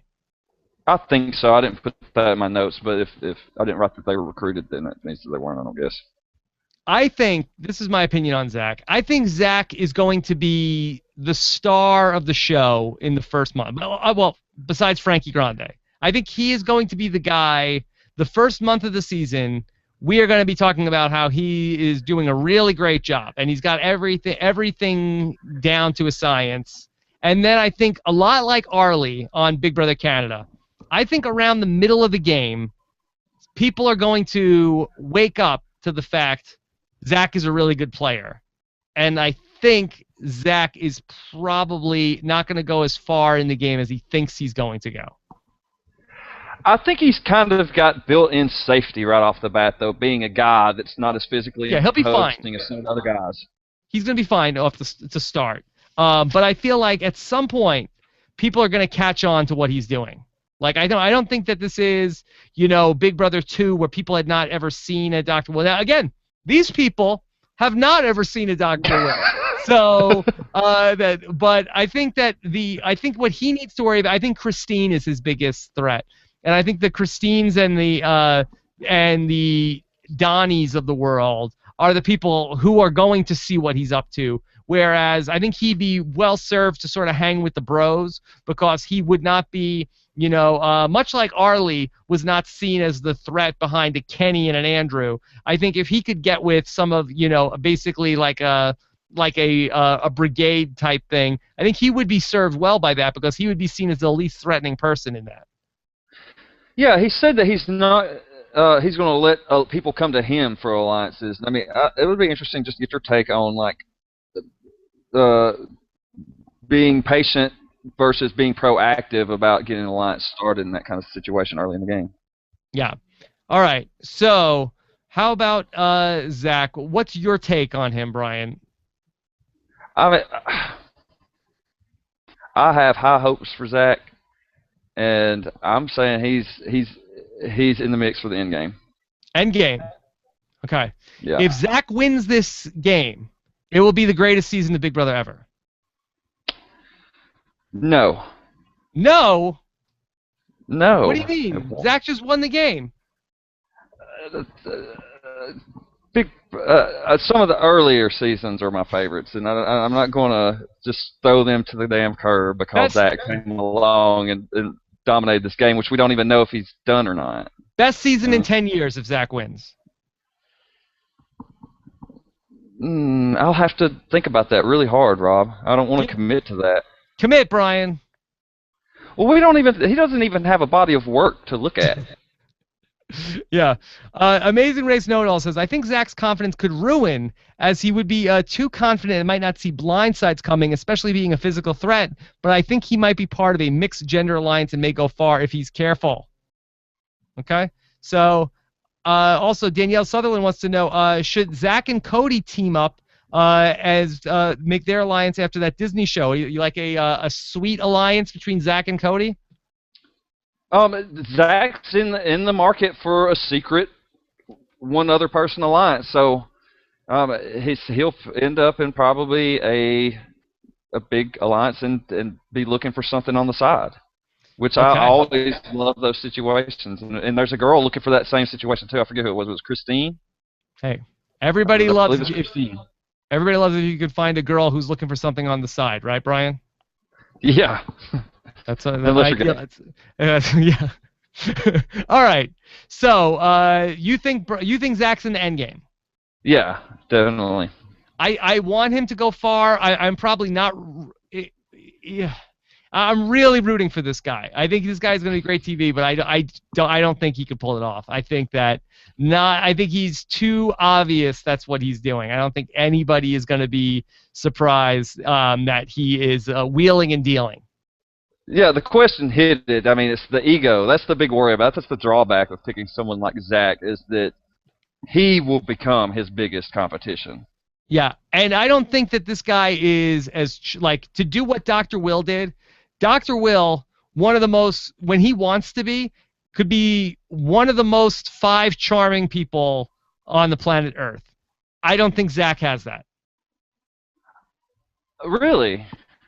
I don't think when he told Rachel to her face that she was a bully during her season and made her laugh, that's why it's like, you're a bully, Rachel, and that's something that just piss everyone off, right? But it wasn't. It didn't. It was funny. Everybody laughed about it. I think it was funny. I don't think that this guy is in Dr. Will's league when it comes to being as charming as Will was in that second season of Big Brother. And I feel like to play the game that this guy wants to play, I think he would need to do that. Oh, well, he's definitely not in Dr. Will's league. Yeah. I don't think there's anyone in Dr. Will's league. No. Okay. Clayton wants to know, do you see vibes of Nick Uhas, a competent player that goes out early and the potential doesn't come to fruition? What do you think? Could Zach be another Nick Uhas? Zach said Nick Uhas sucks in his interview. I mean, I don't think so. I mean, when he says that he'll sit around and wait on alliances to come in, that kind of makes me think of what Nick was doing, just like laying back and being kind of mysterious or whatever. But Nick wasn't shy about going out and getting his alliance started up with the moving company. I mean, he was very involved with that, so I don't see him and Zach being simpatico players. Yeah. Okay. Very much looking forward to Zach. I would love to see, I think it'd be very fun on Wednesday night if he wins the first HOH, although he says he's throwing competition, so I don't think he's going to win the first HOH. But Zach will be a fun player to watch this season. I'm so glad they cast him.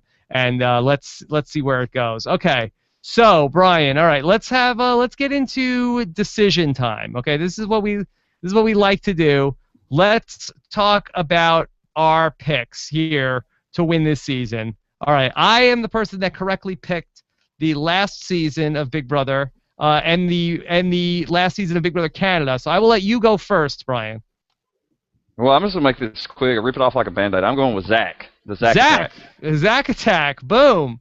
There you go. Back to Brian backs Zach. Boom. I love the pick, Brian. I love the pick. It would be a great shot to call. I just think that he is. I think Zach is certainly an all-star, but I feel like and we'll have one hell of a podcast with him sometime down the road. But I don't think that he is going to be able to pull this off. I'm just super impressed with everything he did pre-game. Right? That don't mean anything. But if you're going to outperform all of the competition pre-game and all these interviews and your questionnaires and everything, I'm going to reward you with my pick. That's just the way it goes from now on. Cole Phelps wants to know, is Zach one of Primetime 99's illegitimate children? Is that possible? No, I don't think so, because Zach has this thing, like when Primetime Alex Stein, number 99, starts doing his thing, you hate him. Yeah. Zach starts doing his thing, and that is really similar, but what he does makes you love him. It's crazy. He's the bizarro Primetime 99. Yeah. I'll agree with that. Very good. Okay. Well, I really like Zach too.